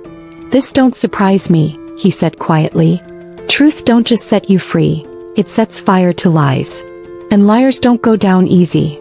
Evelyn's voice quivered. "You think Keisha left this?" Pastor Williams hesitated, then shook his head. "I can't say for certain. But whoever it was, they wanted you to be afraid. Don't give them the satisfaction." Evelyn clenched her quilt tighter. "Pastor, I'm 78 years old. I buried my husband, I raised my children, and I worked myself to the bone so none of them would go hungry. Thought I was done fighting. But it seems like the older I get, the harder the battles." The pastor's eyes softened. Sometimes the devil saves his hardest blows for the saints who held the line the longest. Later that afternoon, Jamal found her sitting outside the shelter, her face turned toward the cloudy sky. "Grandma," he said, slipping onto the bench beside her, "Daddy's mad. Madder than I've ever seen him. He said you embarrassed him in front of the whole church." Evelyn sighed. "Baby, truth don't embarrass. Sin does. And one day your daddy gon' have to face that." Jamal leaned in, lowering his voice. "He told Mama last night that he should have never let me get so close to you. He said you're turning me against them." Evelyn's heart ached. She cupped his cheek with her frail hand. "No, baby. I'm not turning you against nobody. I'm just teaching you to see right from wrong. The choice of who you stand with, that's yours." Jamal's eyes shone with tears he wouldn't let fall. "Then I stand with you. Always." Evelyn pulled him close, burying her face in his shoulder. But even as she held him, her eyes caught sight of a black SUV parked across the street, its tinted windows facing them like dark, unblinking eyes. Her body stiffened. She knew that car. Marcus's. That night, sleep didn't come easy. Evelyn lay curled on her cot, her quilt wrapped tight, her ears straining at every sound. The creak of floorboards, the slam of a door, the hushed whispers of women in the hallway. Every noise felt like a warning. At one point she rose and shuffled to the window. The street outside was nearly empty, except for the occasional car passing under the streetlights. But halfway down the block she saw it again, that black SUV idling quietly, headlights dimmed. Her breath hitched. They were watching her. The following Sunday, Evelyn decided she wouldn't be intimidated. She wrapped her quilt around her shoulders and walked to church, her head held high. Inside, the congregation was divided. Some greeted her warmly, pressing her hand, whispering words of encouragement. Others avoided her gaze, still caught between sympathy and doubt. And a few friends of Keisha's glared openly, their judgment sharp as knives. As service ended, Keisha made her move. She approached Evelyn in the aisle, her smile sweet but her words dripping venom. "You think you won, don't you?" she whispered, leaning close so only Evelyn could hear. "Parading around with your little recordings, turning people against us. But let me remind you, I control what those children think. Not you. Not Jamal. Not Tasha. Me. And if you keep pushing, you'll lose them for good. Evelyn's knees wobbled, but she stood firm. She met Keisha's eyes with all the strength she could muster. You can poison Marcus all you want, but Jamal's spirit is stronger than yours. And Tasha, she'll see one day. You can't bury truth forever, Keisha. It got a way of rising up. Keisha's smile faltered just for a second. Then she leaned in closer, her voice cold. Then watch your back. Because when truth rises, so do enemies. That night, Evelyn returned to the shelter to find her suitcase unzipped, her belongings scattered. Her Bible lay on the floor, pages bent, and her quilt had been slashed down the middle with something sharp. Her chest tightened. She fell to her knees, gathering the torn pieces of fabric, her tears soaking into the cotton. That quilt wasn't just cloth. It was memory. Henry's hands had rested on it. Jamal had napped beneath it as a boy. It was her comfort, her shield. Now it lay shredded, violated. Evelyn clutched the ruined quilt to her chest and rocked, sobbing quietly. Lord, why they doing this to me? Why they trying to break me when I ain't got nothing left? But even as her tears fell, a fire flickered again inside her. They could tear her quilt, but they couldn't tear her spirit. Not yet. Viewers, imagine this. Your grandmother's quilt, the one she's had since her husband was alive, ripped apart by hands that want to erase her. If that doesn't make your chest burn, I don't know what will. Don't just watch. Subscribe right now so her fight doesn't vanish. And if you won't, head to the comments and explain why Evelyn's pain means nothing to you. The next morning, Evelyn made a decision. She carried the shredded quilt to Pastor Williams and laid it across his desk. They want me scared, she said, her voice raw. They want me silent. But Pastor, I won't let them win. Not this time. The pastor studied the torn fabric, his eyes hard. Then what do you plan to do? Evelyn lifted her chin. Fight louder. Fight harder. If they want me broken, they gon' have to kill me first. That same night, Evelyn received another note slipped under her pillow. But this one wasn't just a warning, it was an address. A place. A meeting. And a message scrawled at the bottom. Come alone, or lose everything. Evelyn has been threatened, her quilt destroyed, her dignity attacked. And now she's being summoned to a secret meeting. Who left the note and what waits for her at that address? Subscribe now or you'll miss the moment everything changes. If you won't subscribe, then explain in the comments why Evelyn should walk into danger alone. The note lay heavy in Evelyn's lap, its words clawing at her chest. Come alone, or lose everything. The address scribbled beneath was in a part of town she hadn't visited in years, near the old rail yard where half the warehouses sat abandoned. A place meant for secrets, not safety. Evelyn's hands shook as she read it again. Who had left it? Keisha? Marcus? Or someone else entirely? She thought of Jamal, his determined young face, his loyalty that burned hotter than his father's coldness. The idea of losing everything could only mean one thing: her grandchildren. Her chest tightened. She whispered to herself, Lord, what do I do?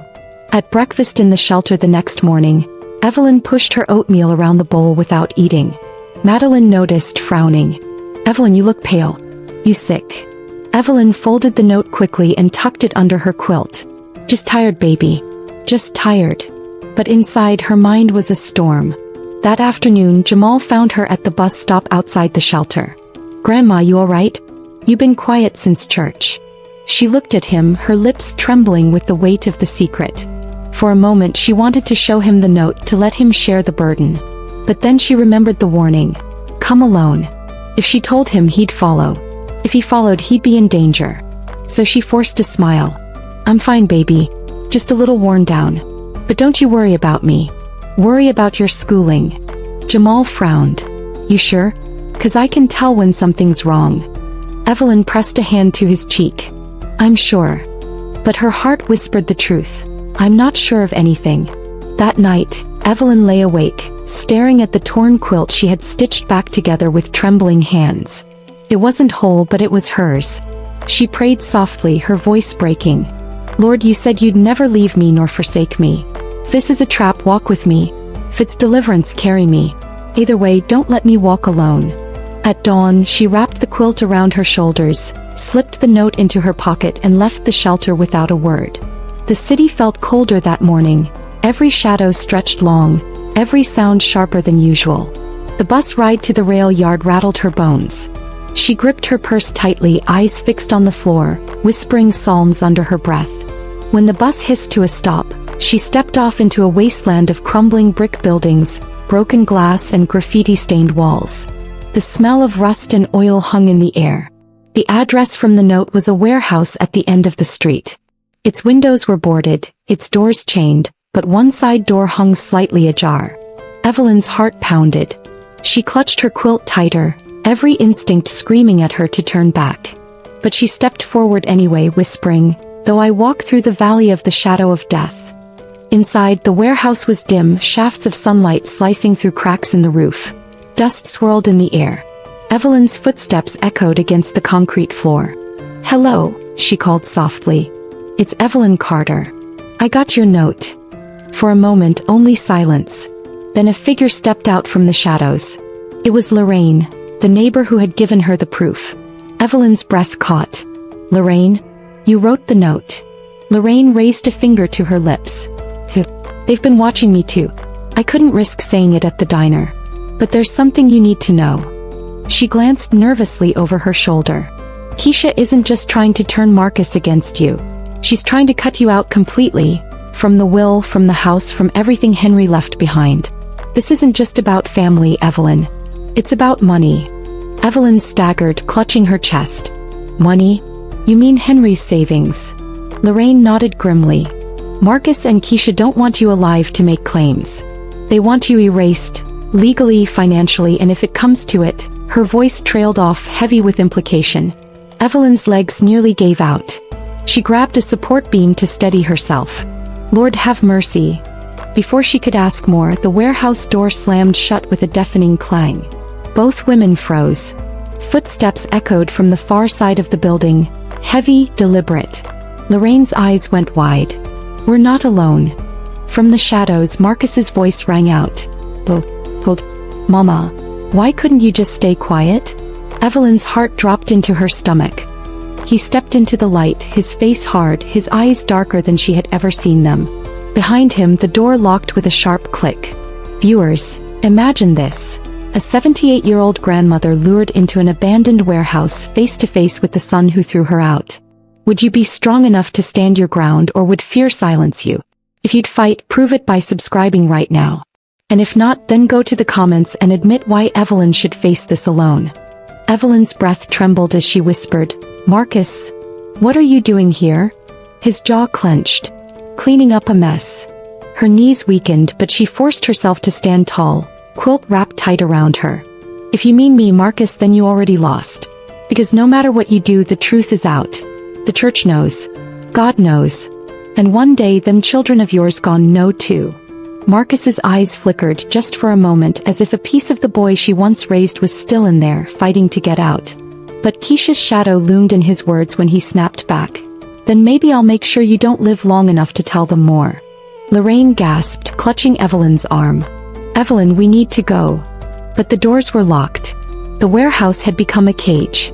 Marcus took a step closer, his face twisted with fury and fear.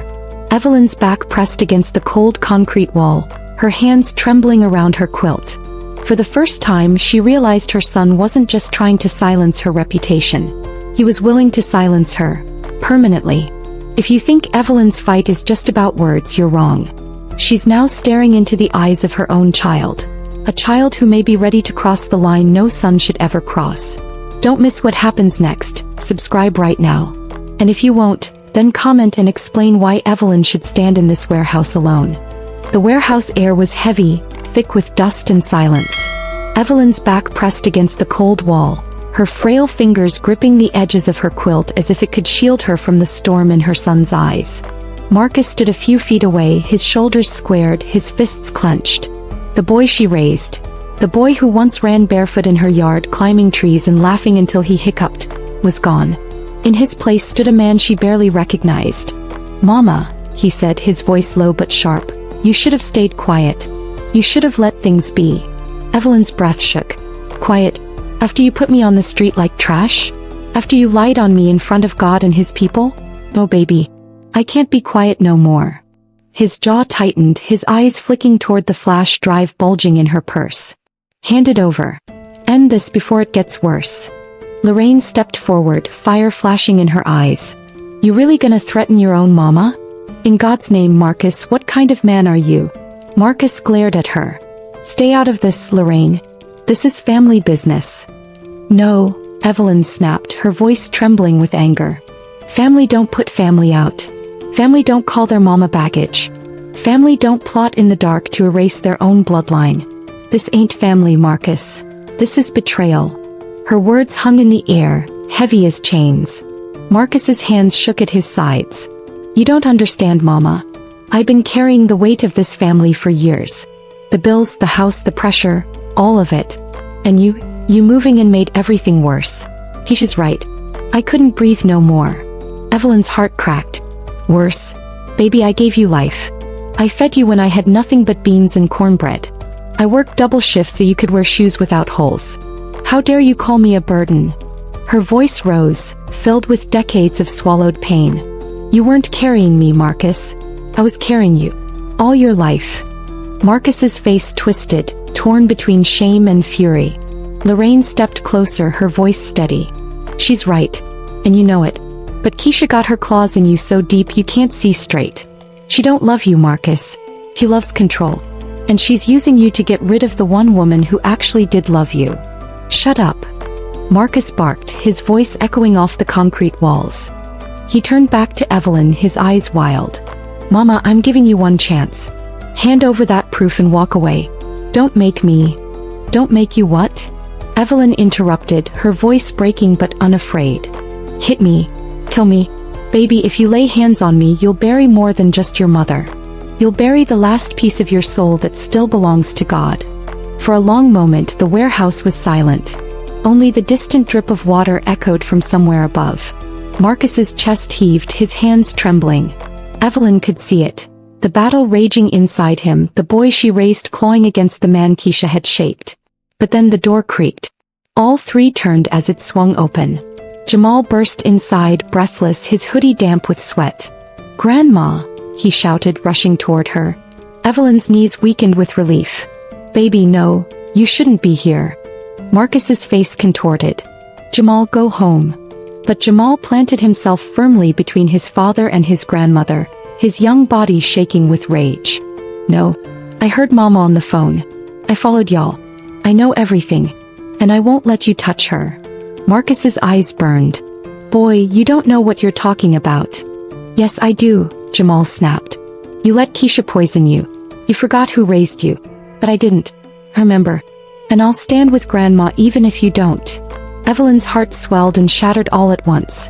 Tears streaked her cheeks as she whispered, Lord, thank you. Marcus stared at his son, his mouth opening, closing, searching for words that wouldn't come. For a flicker of a moment, guilt crossed his face. But then heavy footsteps echoed from the doorway again. Keisha entered, her heels clicking against the concrete, her lips curled in a tight smile. Well, isn't this touching? 3 generations of Carters, arguing in a rat hole. Her eyes swept the room and landed on the flash drive. Give it here, Evelyn. Before this gets ugly. Lorraine stepped forward, fists balled. You got nerve, Keisha. Threatening an old woman, tearing apart your family. You ain't nothing but a coward hiding behind lipstick and lies. Keisha's smile sharpened. Careful, Lorraine. You don't want to end up on the wrong side of this. Evelyn clutched her quilt tighter.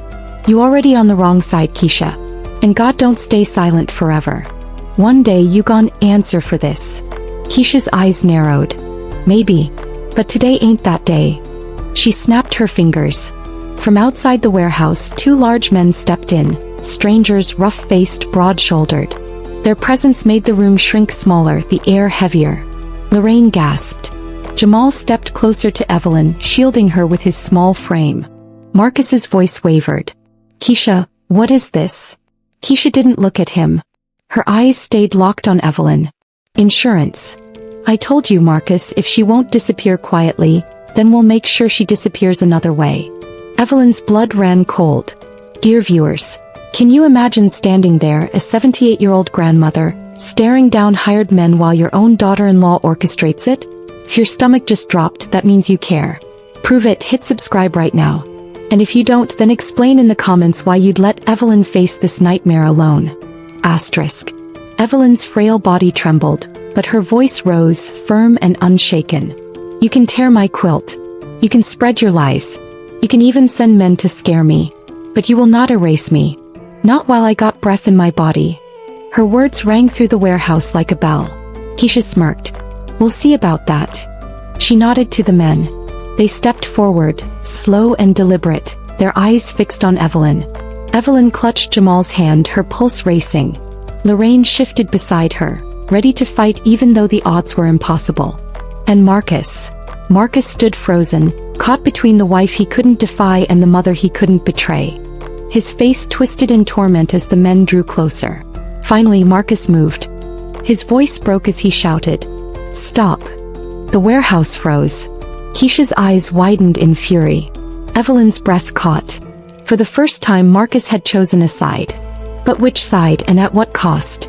Right now, Evelyn's son stands at a crossroads, between the wife who controls him and the mother who gave him life. His next move could save Evelyn, or destroy her. Don't miss it. Subscribe now.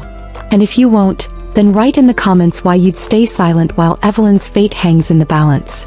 Stop. Marcus's voice thundered through the warehouse, sharp enough to freeze the footsteps of the two men advancing on Evelyn. They halted, their broad shoulders tense, eyes flicking between Marcus and Keisha. Keisha's head whipped toward him, her face tight with disbelief. Marcus, what are you doing? Don't you dare. But Marcus raised his hand. For the first time in weeks, his voice carried a strength that wasn't hers. This is my mama. My blood. And I won't let you touch her. Evelyn's heart nearly gave out. Tears welled in her eyes as she clutched Jamal's hand tighter. Baby, she whispered, her voice trembling. For a moment she saw it. The boy she raised, the child who used to run barefoot through her kitchen, laughing as she fried chicken on Sunday afternoons. He was still in there. But Keisha wasn't about to let go of control. She stepped forward, her heels clacking against the concrete like gunshots. Marcus, she hissed, low enough that only he and Evelyn could hear. Don't forget who you're talking to. Don't forget whose name is on that mortgage. Don't forget whose friends keep you in that job. You cross me now and you lose everything. Marcus's jaw tightened. Sweat gleamed on his forehead. His body trembled between two worlds. Loyalty to his wife's threats or loyalty to the woman who gave him life. Evelyn spoke, her voice steady despite her shaking body. Son, money come and go. Jobs come and go. But a mother?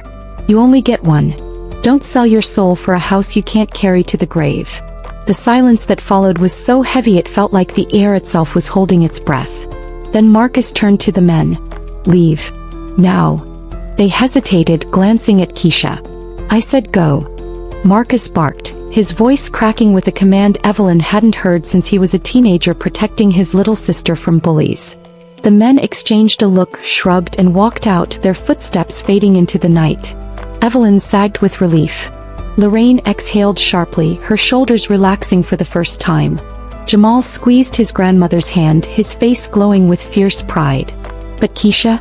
Keisha was shaking with rage. You weak fool, she spat at Marcus, her mask completely shattered. I told you she'd drag you down and look at you, choosing her lies over me. Do you know what you've done? You've destroyed us. Marcus's voice broke. No, Keisha. You destroyed us. With your poison. With your lies. Keisha's eyes widened, fury flashing like fire. After everything I gave you, after the life I built for you, you'd throw it all away for her? An old woman with nothing. Evelyn stepped forward, her frail body trembling but her spirit unshaken. I may have nothing in my pockets, Keisha, but I got more than you'll ever hold in your cold little heart. I got truth. I got family. And I got God. Her words struck like lightning, echoing in the hollow warehouse. Keisha laughed bitterly, her voice sharp and cruel. Family? God? Where was your God when you were sleeping on a shelter cot? Where was he when your own son left you on the street? Evelyn's tears fell freely now, but her voice stayed steady. He was right there with me. And he's here now, in the fact that my son just remembered who he is. Marcus lowered his head, shame written all over his face. Mama, I lost myself. I let her. Evelyn reached out, her hand trembling as it touched his cheek. But you found your way back. That's all that matters. For a fleeting second, peace seemed possible. But peace never lasts long when bitterness has roots. Keisha's hand darted into her purse. A glint of metal flashed. Lorraine gasped. She's got a knife. Time slowed. Evelyn's breath caught in her chest. Jamal cried out. Marcus's eyes widened in horror. Keisha lunged, her rage spilling out in one final desperate act. But Marcus moved faster. He stepped between them, grabbing her wrist mid-swing. The knife clattered to the ground, its sharp edge screeching against the concrete. Enough. Marcus roared, wresting the weapon from her grasp. His voice cracked with fury and pain. This ends now. Evelyn's knees buckled. Lorraine caught her before she fell, whispering, You all right? You all right, Evelyn? She nodded weakly, her eyes locked on her son. Marcus stood panting, the knife now on the floor, Keisha's arms still in his grip. She twisted, spat, and screamed, but he held firm. I should have listened to Mama, he muttered, his voice hoarse. I should have seen you for what you are. Keisha's voice dripped venom. And what's that? Marcus's eyes burned. The devil in a dress. Viewers, imagine this. A son finally waking up to see the woman who manipulated him, holding her back from striking his own mother. Would you forgive Marcus for what he's done, or is it too late? Subscribe right now to keep following Evelyn's fight. And if you won't, then comment and tell us why you'd let her stand alone in this moment. Police sirens wailed faintly in the distance. Someone must have called them. Maybe a passerby who heard the shouting, maybe Lorraine before she entered. The sound grew louder, echoing against the steel walls. Keisha's eyes darted wildly. Marcus, if they come and see me like this, everything is over. My job, my reputation, your future. Marcus dropped her arm, stepping back like her touch burned. Then maybe it should be over. Her face contorted with fury, then crumbled into something Evelyn had never seen before. Desperation. Keisha grabbed at Marcus's arm, her voice pleading now. Don't do this to me. Don't let them take me. Marcus looked away. You did this to yourself. The sirens stopped outside. Red and blue lights flashed through the broken windows of the warehouse. Doors slammed. Heavy boots pounded on the pavement. Keisha's voice rose in panic. Marcus, please. Tell them it's a mistake. Tell them. But Marcus stayed silent. He turned to Evelyn instead, his eyes filled with guilt and sorrow. I'm sorry, Mama, he whispered. Evelyn reached for him, her frail hands trembling. Baby, sorry, don't erase the hurt. But it's the first step. Her words were soft, but they carried the weight of a lifetime. Police burst into the warehouse, weapons raised, shouts filling the air. But as they surrounded Keisha, one officer turned his eyes toward Marcus too. Sir, the officer barked, you're under investigation as well. You're coming with us. Evelyn's heart stopped. Her son, her own blood, was about to be dragged away in handcuffs alongside the woman who had poisoned him. Right now, Evelyn's truth has finally broken through, but at the cost of watching her son fall. Do you believe Marcus deserves forgiveness or justice? Hit subscribe now so you don't miss what happens next. And if you won't, then drop a comment and explain why Evelyn should watch her son be taken without a second thought. The warehouse doors crashed open with a thunderous clang. Flashlights cut through the gloom, slicing across Evelyn's tear-streaked face, Lorraine's rigid stance, Jamal's trembling shoulders, and Marcus's bowed head. Hands where we can see them, an officer barked. Keisha raised her arms slowly, her voice shrill. This is a mistake. They're lying on me. Ma'am, stay quiet, the officer snapped, moving toward her. Another officer stooped to pick up the knife from the concrete floor, holding it up in a plastic bag. Evelyn clutched her quilt tighter, her heart hammering. She had lived long enough to know how quickly truth could twist in the hands of power. Marcus raised his hands, his voice shaking. It's not what it looks like. I wasn't. Sir, you're under investigation for conspiracy and attempted assault. The officer cut in, cold and efficient. You'll come with us too. Evelyn gasped. No. Her frail voice cracked, but it rang through the warehouse. That's my son. He didn't hold the knife, he stopped it. The officer's expression didn't change. We'll sort it out downtown. Evelyn's legs buckled and she dropped to her knees on the concrete floor. Please, he's all I got left. Don't take him like this. But her cries were swallowed by the sound of handcuffs snapping shut. Jamal rushed forward, his voice breaking. Daddy, don't let them take you. Say something. Marcus turned his head, eyes glistening. For the first time, the mask of anger was gone. He looked like a boy again, lost, ashamed, scared. Son, his voice trembled. Be better than me. Don't let nobody turn your heart cold. The officers shoved him forward. Keisha screamed and cursed, her voice shrill and venomous as they dragged her out. Lorraine pulled Jamal close, holding him as his small body shook with sobs. Evelyn stayed on her knees, clutching her quilt, her tears dripping into the torn fabric. Her son was gone. The days that followed blurred together. The warehouse confrontation spread fast through the church community and beyond. Whispers turned into headlines in the local paper. Church scandal.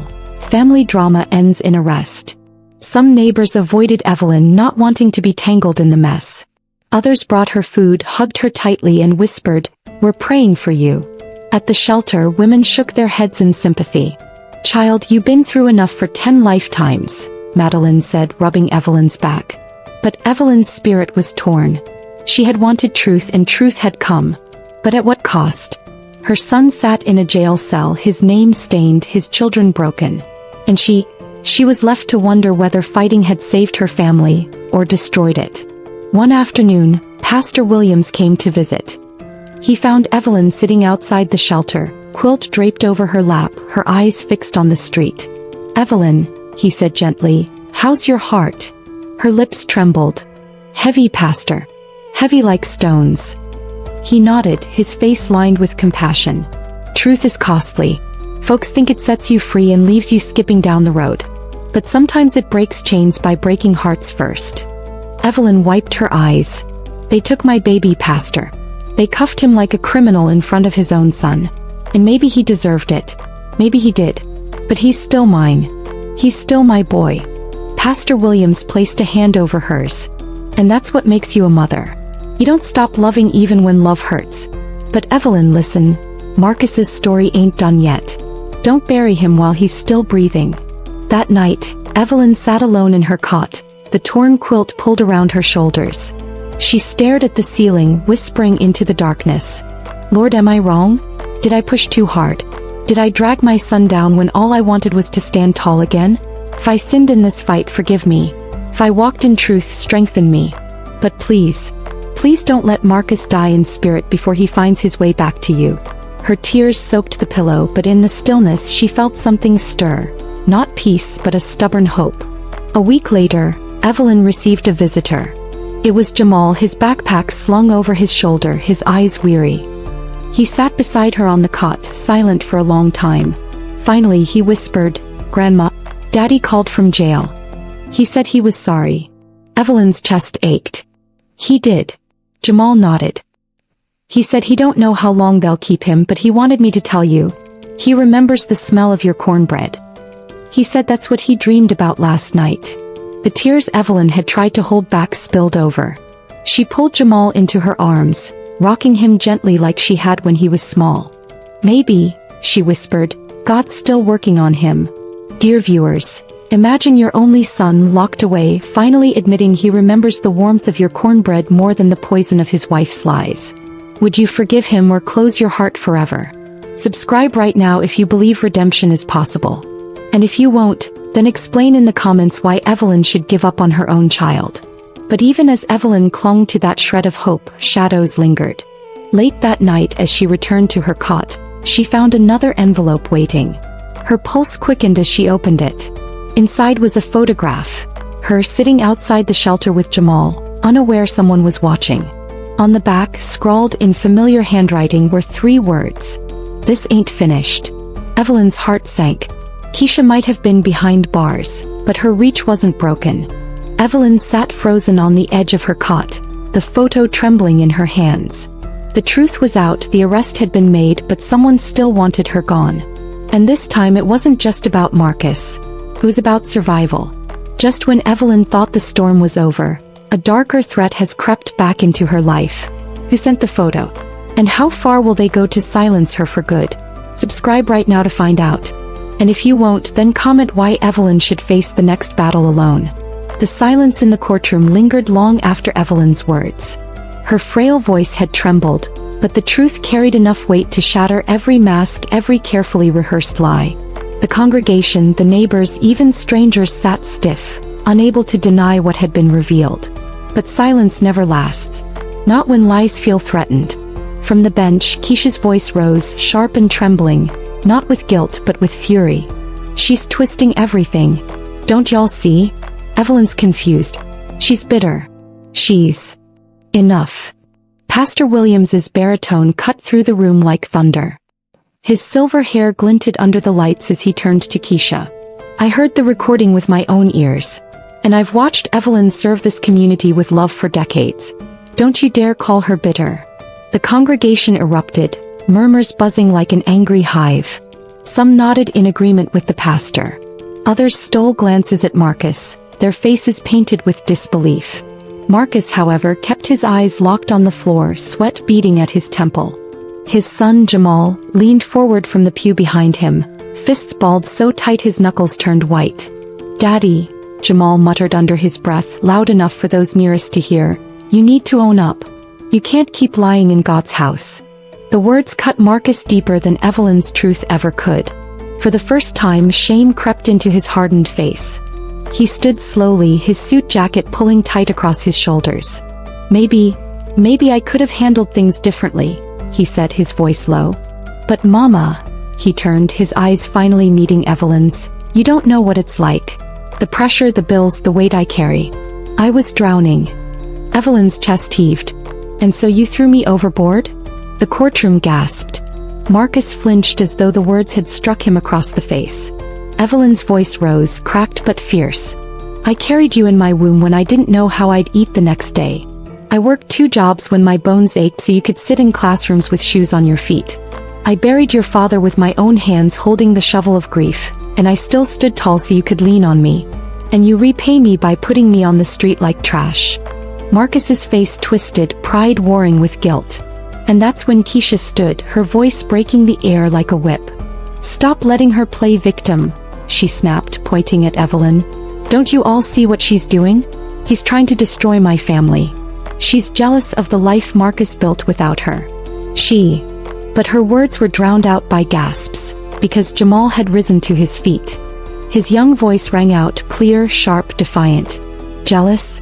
She's the reason we even have a family to begin with. Grandma gave everything so Daddy could be who he is. And you call that jealousy? You're the one jealous. Jealous of the love she has that you'll never earn." The congregation roared. Some clapped. Some shouted, "Amen." Others shook their heads in disgust at the ugliness finally exposed. Evelyn's tears spilled freely. For the first time in months, she didn't feel erased. She felt seen. But while the crowd sided with her, Evelyn knew better than to rest easy. Keisha's eyes, sharp and venomous, burned holes through her. That woman wasn't finished. And the way Marcus's hands shook at his sides told Evelyn he wasn't either. Still, for a fleeting moment, she let herself breathe. Until a voice rose from the back of the room. Quote, "Familiar. Well, ain't this touching?" Every head turned. Standing in the doorway was Gerald Whitman, Marcus's boss. A white man in a tailored suit, his smirk oozing with condescension. He stepped forward, his shoes clicking against the floor. "Marcus," Gerald said, his voice dripping false sweetness, "you didn't tell me your little family drama had spilled into the church. But now I see why you've been distracted at work." Marcus stiffened, his eyes wide. "Mr. Whitman, sir, I didn't know you'd..." "Oh, I heard plenty," Gerald cut him off, waving a hand. "Enough to know your mama here might just ruin that big promotion you've been eyeing. Wouldn't look too good, would it? A man who can't even handle his own family, begging for more responsibility." The room fell silent. Every whisper, every breath stopped cold. Evelyn's heart sank. He understood now. Marcus's betrayal wasn't just about Keisha. It was about survival in a world that judged black men harshly, a world where one slip could strip them of everything. And Gerald, standing there smug, embodied the very system that had crushed men like Henry and now held Marcus in chains. But chains or not, Evelyn thought her son had chosen the wrong person to throw away. She rose slowly, leaning on her quilt for strength. Her voice quivered, but the fire in her eyes burned brighter than ever. "You stand here, Gerald Whitman, talking down to my son like he's a child. Let me remind you, you don't own him. And you don't own me. The congregation gasped. Gerald's smirk faltered. "Excuse me." "You heard me," Evelyn said, her voice steady now. "I buried a husband who worked his hands raw so men like you could get rich. And I will not watch my son throw away his mother's dignity just to bow to you." The room shook with applause, shouts of, "Tell it, Evelyn," and "Preach, Mama Carter." But beneath the clapping, Keisha's voice hissed like a snake. "This isn't over. You'll regret this." Evelyn turned her head, meeting Keisha's glare. "No, Keisha. You'll regret underestimating me." The energy in the room was electric, but Evelyn's heart beat like a drum of warning. She had spoken her truth, yes. She had ripped the mask off Marcus and Keisha. But Gerald's presence was a storm she hadn't seen coming, and storms didn't pass without wreckage. As the congregation filed out, whispers flying like sparks, Evelyn felt Jamal slip his hand into hers. His grip was steady, strong. "Grandma," he whispered, "I'm with you, no matter what comes next." She smiled faintly, though her chest ached. "Lord knows I need you, baby." But as they stepped into the night air, a chill crawled up Evelyn's spine. A black SUV idled across the street, its tinted windows glinting under the streetlight. She froze. She knew that car. The engine revved once, twice. Then it rolled slowly down the block, disappearing into the shadows. Evelyn's blood ran cold. Whoever sat in that car wasn't finished with her. And deep down she knew, the real fight hadn't even begun. Think about your own mama. Could you ever let her face betrayal in front of the whole church? If not, prove it by subscribing. If you can, then be bold enough to comment why. The night wrapped around Evelyn like a shroud. Atlanta's streets hummed with the low rumble of traffic, but to her, every sound was sharper, every shadow heavier. That SUV. Those tinted windows. That slow roll. Her grip on Jamal's hand tightened. "Baby," she whispered, her voice trembling, "we need to get off this street." Jamal glanced at her, confusion flickering across his young face. "Grandma, what's wrong?" Evelyn's eyes stayed fixed on the corner where the car had disappeared. That wasn't no neighbor just passing by. That was a warning. They hurried toward the shelter, her quilt dragging against the cracked pavement. Jamal tried to carry her suitcase, but Evelyn insisted on holding it herself. "If they come for me," she thought, "they'll know I'm not helpless." Not yet. Inside, the shelter buzzed with the familiar chaos.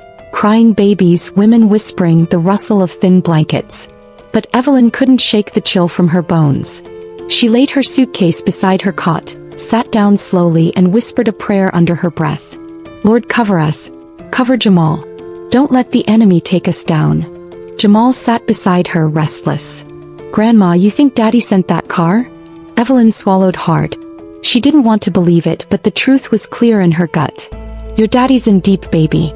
And when a man's drowning, he'll grab anything, even his own mama, just to stay afloat." Her words hung heavy between them. Just then her phone buzzed. A text from an unknown number. "You should have kept quiet. This is your last chance." Evelyn's breath caught. Her fingers trembled as she clutched the phone. "Lord, they watching me." Jamal leaned over her shoulder, his eyes wide. "Who sent that?" Evelyn shook her head. "Don't matter who. What matters is they think fear's gone, shut me up." She lifted her chin, though her heart pounded. "But I've been through worse storms. And I ain't breaking now." Still, sleep evaded her that night. Every creak of the shelter, every car horn outside, felt like danger lurking just beyond reach. She lay awake, clutching her quilt, whispering Henry's name like a shield. By morning, exhaustion painted her face, but Evelyn forced herself to stand. Pastor Williams had called her. He wanted to see her at the church office. "Come with me," she told Jamal. "I don't want you out of my sight." When they arrived, the pastor's office smelled faintly of old wood and lemon polish. Pastor Williams leaned forward behind his desk, his brows furrowed. "Evelyn, I won't sugarcoat it. What you did last night, it shook this community. Some are standing with you, but others, they're standing with Marcus and Keisha. And now Gerald Whitman's involved? That's trouble." Evelyn sank into the chair opposite him. "I ain't backing down, Pastor. Not when the truth finally found light." He nodded, admiration flickering in his eyes. "I know you won't, but you need to be careful. Evil don't take kindly to being exposed. It fights back. And from what you're telling me, it's already moving against you. Before Evelyn could answer, the church doors slammed open. Jamal burst into the office, his face pale. "Grandma, Pastor, look." He held out her phone. Another text glowed on the screen. "Step foot in church again and we'll make sure Jamal pays the price." The room went still. Evelyn's stomach dropped. She clutched Jamal to her, her frail arms trembling as they wrapped around him. "Lord, no. Not my baby." Pastor Williams rose, his face set like stone. "This ain't just family drama no more. This is wickedness. We need to go to the police." But Evelyn shook her head violently. "No police. That'll just make Marcus look worse, and Keisha will use it to say I'm tearing the family apart." "Evelyn." I said no. Her voice cracked but carried steel. "The law can't fix a broken heart. This fight's mine." The pastor studied her, then nodded reluctantly. "Then you won't fight it alone. I'll call a meeting of the deacons. If evil wants to move in this house, we gon' meet it head on." That night, Evelyn sat once more on her cot, the shelter buzzing with restless energy. Women came and went, children cried, volunteers offered soup. But Evelyn felt as if she were standing on a battlefield, and every sound was the clash of swords. She pulled Jamal close and whispered, "Baby, no matter what happens, you hold on to who you are. Don't let hate shape you. Promise me." "I promise," Jamal said, though his eyes still burned with fear. But before she could answer, the shelter lights flickered. Once, twice. Then the power cut out completely. Darkness swallowed the room. Screams erupted. Children cried. Women clutched their belongings. And through the blackness, Evelyn heard it. The slow, steady crunch of footsteps outside the window. Her breath caught. Whoever they were, they had come close. Too close. The window glass rattled once, twice, as if a hand was testing its strength. "Lord," Evelyn whispered, clutching Jamal to her chest, "don't let them in." Then from somewhere in the dark, a woman's voice hissed. "You should have stayed quiet." Right now, Evelyn is fighting enemies in the dark with nothing but faith. If you can't stand the thought of her losing, subscribe so her story keeps shining. The darkness inside the shelter pressed down like a heavy cloak. Mothers clutched their children. The shuffling of feet, the cries of babies, the nervous whispers, it all blended into a frantic hum. But Evelyn heard only one sound clearly, the rattle of the window, and that voice, sharp as glass. "You should have stayed quiet." Her heart hammered. She pulled Jamal close, wrapping her frail arms around him as if she could shield him with the same strength she had once used to shield Marcus when he was a boy. "Grandma," Jamal whispered, his breath hot against her ear, "they're outside." "I know, baby," she whispered back. "Stay low. Stay quiet." Across the room, someone flicked on a flashlight, its narrow beam slicing through the darkness. The light darted across the rows of cots, then froze on the window. A shadow moved. Broad. Watching. Gasps rippled through the women. One of them screamed. Another shouted, "Call 911." But Evelyn knew better. If the police came, it would be her name tangled in questions, her family dragged deeper into scandal. And Keisha? She'd spin it, twisting the story into Evelyn being unstable, paranoid. The shadow moved again. A hand pressed flat against the glass, slow and deliberate, like a predator letting its prey know there was nowhere to run. Evelyn's lips moved in silent prayer. "Lord, if you're with me, show me now." And then, just as suddenly as it began, the hand pulled back. The shadow retreated. Footsteps crunched on gravel outside, fading into the night. The power flickered once, twice, then returned. The shelter erupted with noise. Relief, fear, children sobbing into their mothers' chests. But Evelyn didn't move. Her hands still clutched Jamal's shoulders, her body trembling. She knew this wasn't the end. This was just the warning shot. The next morning, Pastor Williams arrived at the shelter, his face grave. He had heard what happened. He gathered Evelyn and Jamal into his office at the church. "They're trying to break you," he said, voice low.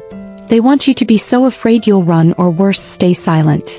Evelyn's chin trembled, but her eyes held steady.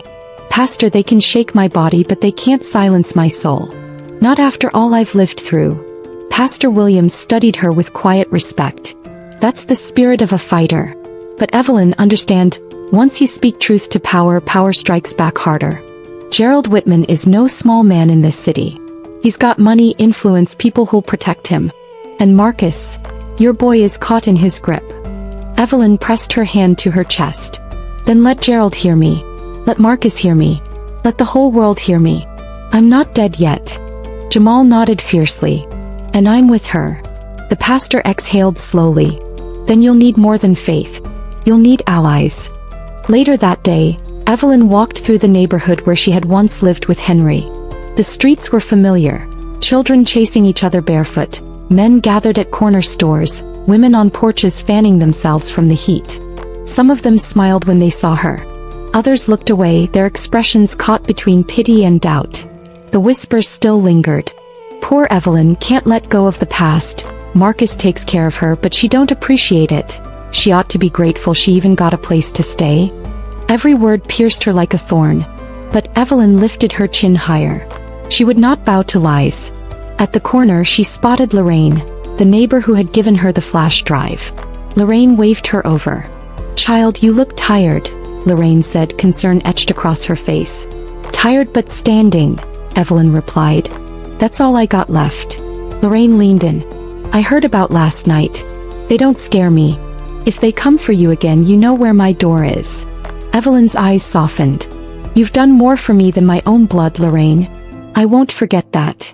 Lorraine squeezed her hand. "Don't thank me yet. We ain't seen the worst of Keisha. That woman don't fight clean." The words sent a chill down Evelyn's spine, but she nodded. "Then neither will I." That night, Evelyn returned to the shelter with Jamal. She tried to rest, but sleep felt like a stranger. At midnight her phone buzzed again. Another message from the same unknown number. "Leave Atlanta, or Jamal disappears." Her breath hitched. Her frail hands trembled as she showed the phone to Jamal. His face hardened. "They won't scare me, Grandma." But Evelyn's chest tightened with dread. She remembered the feel of Marcus's small hand in hers when he was a boy, remembered rocking him to sleep, promising him nothing in this world could hurt him while she lived. Now here she was, powerless to keep his son, her grandson, safe. Tears blurred her vision. She clutched Jamal close, whispering, "Lord, don't let them take my baby. Don't let history repeat itself." She closed her eyes and prayed, but deep down she knew this wasn't just about family anymore.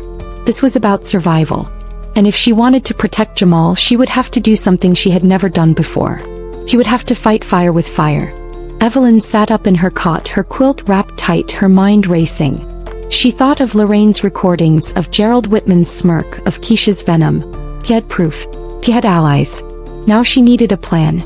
She whispered into the darkness, her voice trembling but fierce. "They want me gone. They want me silenced. But I'm still Evelyn Carter. And before I leave this earth, I'll make sure the truth burns so bright it blinds them all."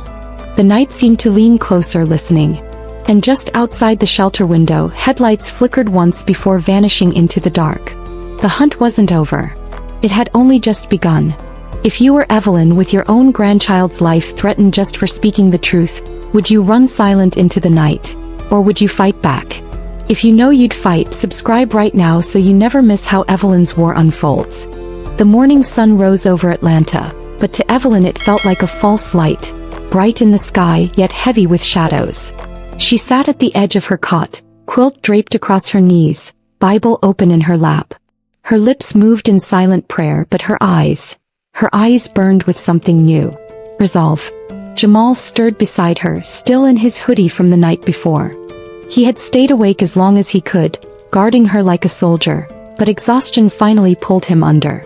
Evelyn brushed his curls with her trembling hand. Too young to carry this burden, she thought. But God gave him to me for a reason. Her phone buzzed. Another message. "Clock's ticking, Evelyn. Leave or Jamal's gone." Her hands shook, but she didn't flinch. Not this time. She had made up her mind. Fear would not have the last word. By noon, Evelyn was sitting in Pastor Williams's office again, but this time with Lorraine by her side. Lorraine placed a small envelope on the desk and slid it forward. "Pictures.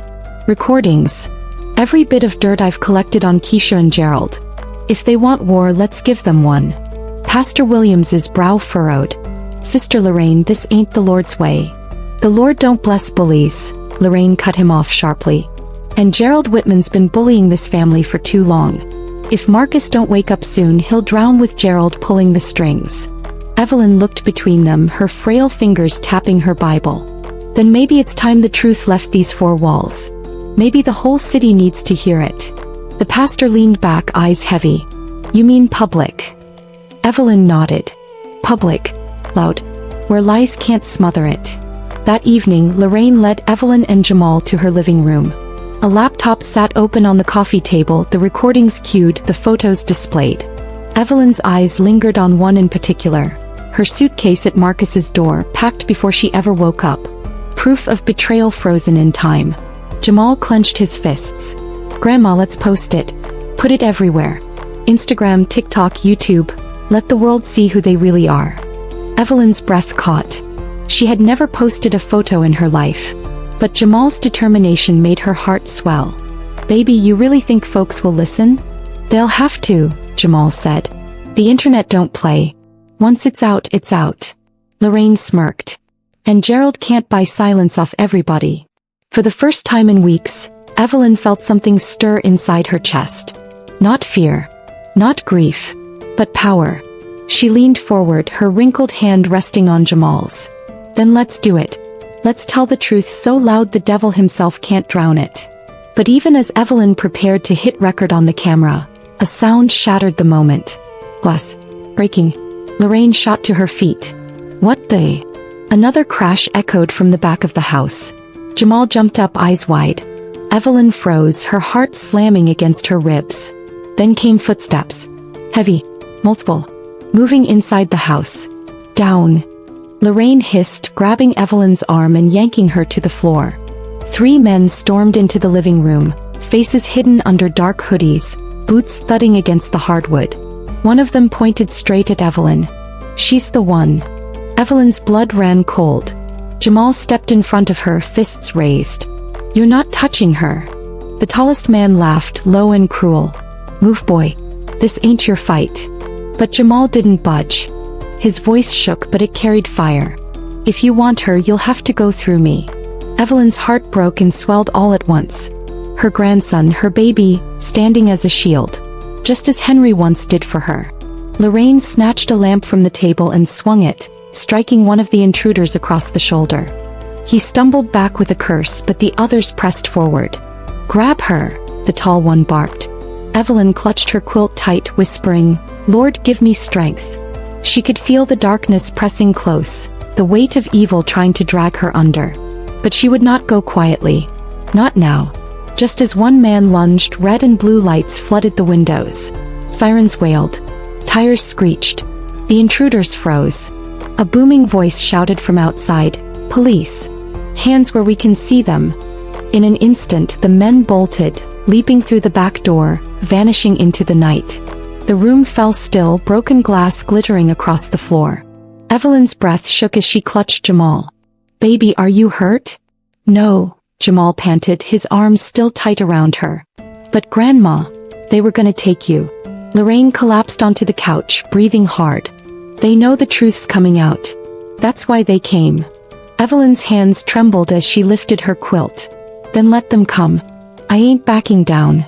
But deep in her chest she knew, the war had reached her doorstep.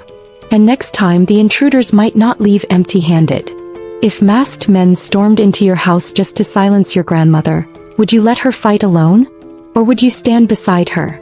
If your answer is fight, hit subscribe now, because Evelyn's final battle is only just beginning. The police lights faded from Lorraine's street, leaving behind shattered glass and shaken hearts. Evelyn sat on the couch, quilt wrapped tight around her shoulders. Jamal pressed close at her side. Her frail hands trembled, but her eyes were sharper than ever. They tried to take me, she whispered, voice low but steady. But the Lord kept me here. Which means my work ain't done yet. Lorraine poured her a glass of water, her own hands still shaking. Evelyn, baby, you need to think careful. These folks ain't playing games. They'll kill to keep the truth buried. Evelyn lifted her chin. Then they'll have to try harder. Because tomorrow the world hears my story. By dawn, Evelyn was sitting in front of Lorraine's old laptop, Jamal holding the phone steady to record. Her quilt rested on her shoulders like a crown, her Bible in her lap. Her voice wavered at first, but then it grew, steady as a church bell. My name is Evelyn Carter, she began. 78 years old. Widow. Mother. Grandmother. And I've been betrayed. She told it all. How Marcus had promised her a home after Henry's death. How she sold her house and carried her life into his. How Keisha whispered poison into his ear until the son she raised became a stranger. How her suitcase appeared at the door, her life packed up as if she were trash.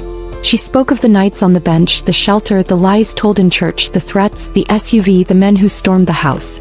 Tears streamed down her cheeks, but her voice never cracked. They called me baggage. They called me dead weight. But let me tell you this, I am not baggage. I am the root of this family tree. And no matter what they do, no matter how they lie, they cannot erase me.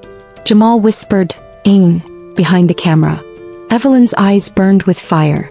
To every grandmother, every mother, every elder cast aside, this is for you. We are not disposable. We are the backbone. And it's time the world remembered it. When the video ended, Jamal uploaded it to every platform he knew.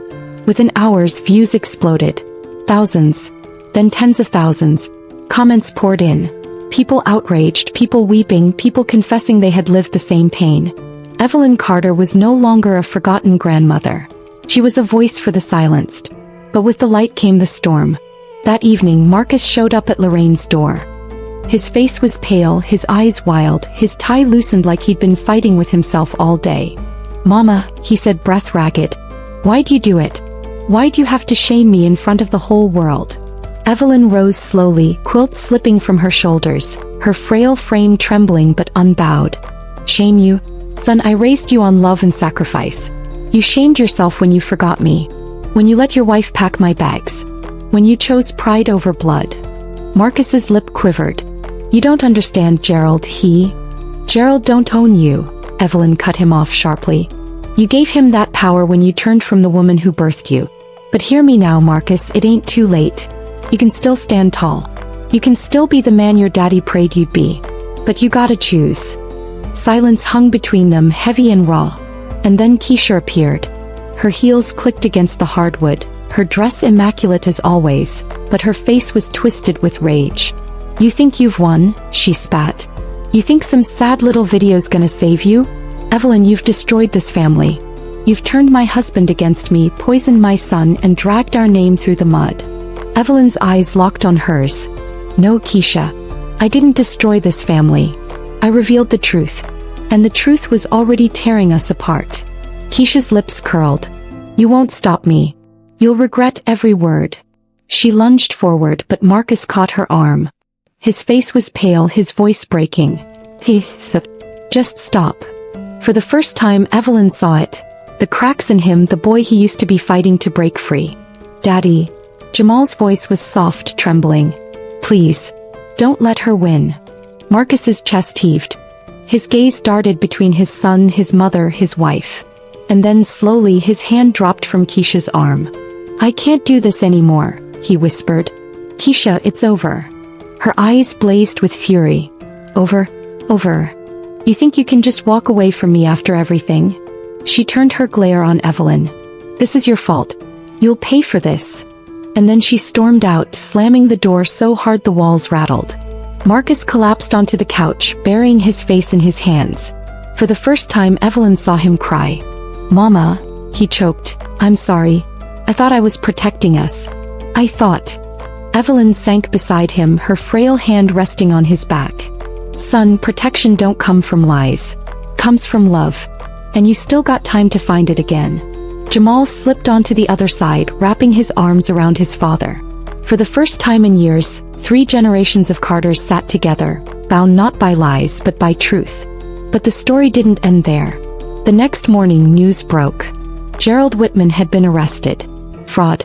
Embezzlement. A whistleblower had come forward with years of evidence, and with Evelyn's video already flooding timelines, the community demanded justice. For once, the powerful man's smirk was gone. Evelyn sat in Lorraine's living room, tears slipping down her cheeks as she watched the broadcast. "Henry," she whispered to the empty air, "we did it. The truth stood." Jamal grinned. "Grandma, the whole world's talking about you. You're trending." Evelyn chuckled softly. "Trending? At 78? Lord, you do have a sense of humor." That night, she finally returned to church. This time she didn't sit in the back. She walked to the front pew, quilt draped across her shoulders, Jamal at her side, Marcus trailing behind with his head bowed. The congregation rose to their feet. Applause thundered. Voices shouted her name. Pastor William stepped forward, tears shining in his eyes. "Sister Evelyn Carter, you reminded us that truth don't age and dignity don't retire.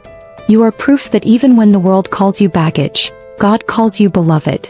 Evelyn bowed her head, tears spilling freely. For the first time since Henry's death, she felt home again. But as she left the sanctuary that night, stepping into the cool air, her eyes caught something across the street. A car, parked, engine idling. She froze. The window rolled down. And there in the shadows Keisha's face appeared. Smiling. "This ain't over, Evelyn," she called softly, her voice like a blade. "Not by a long shot." The car pulled away, disappearing into the night. Evelyn's chest tightened, but she lifted her chin. The war wasn't over. But she wasn't afraid anymore. She whispered into the dark, "Come what may, I'm ready." Evelyn reclaimed her dignity, but her enemy still waits in the shadows. If you believe her fight deserves to be remembered, hit subscribe right now, and never let a grandmother's voice be silenced again. *.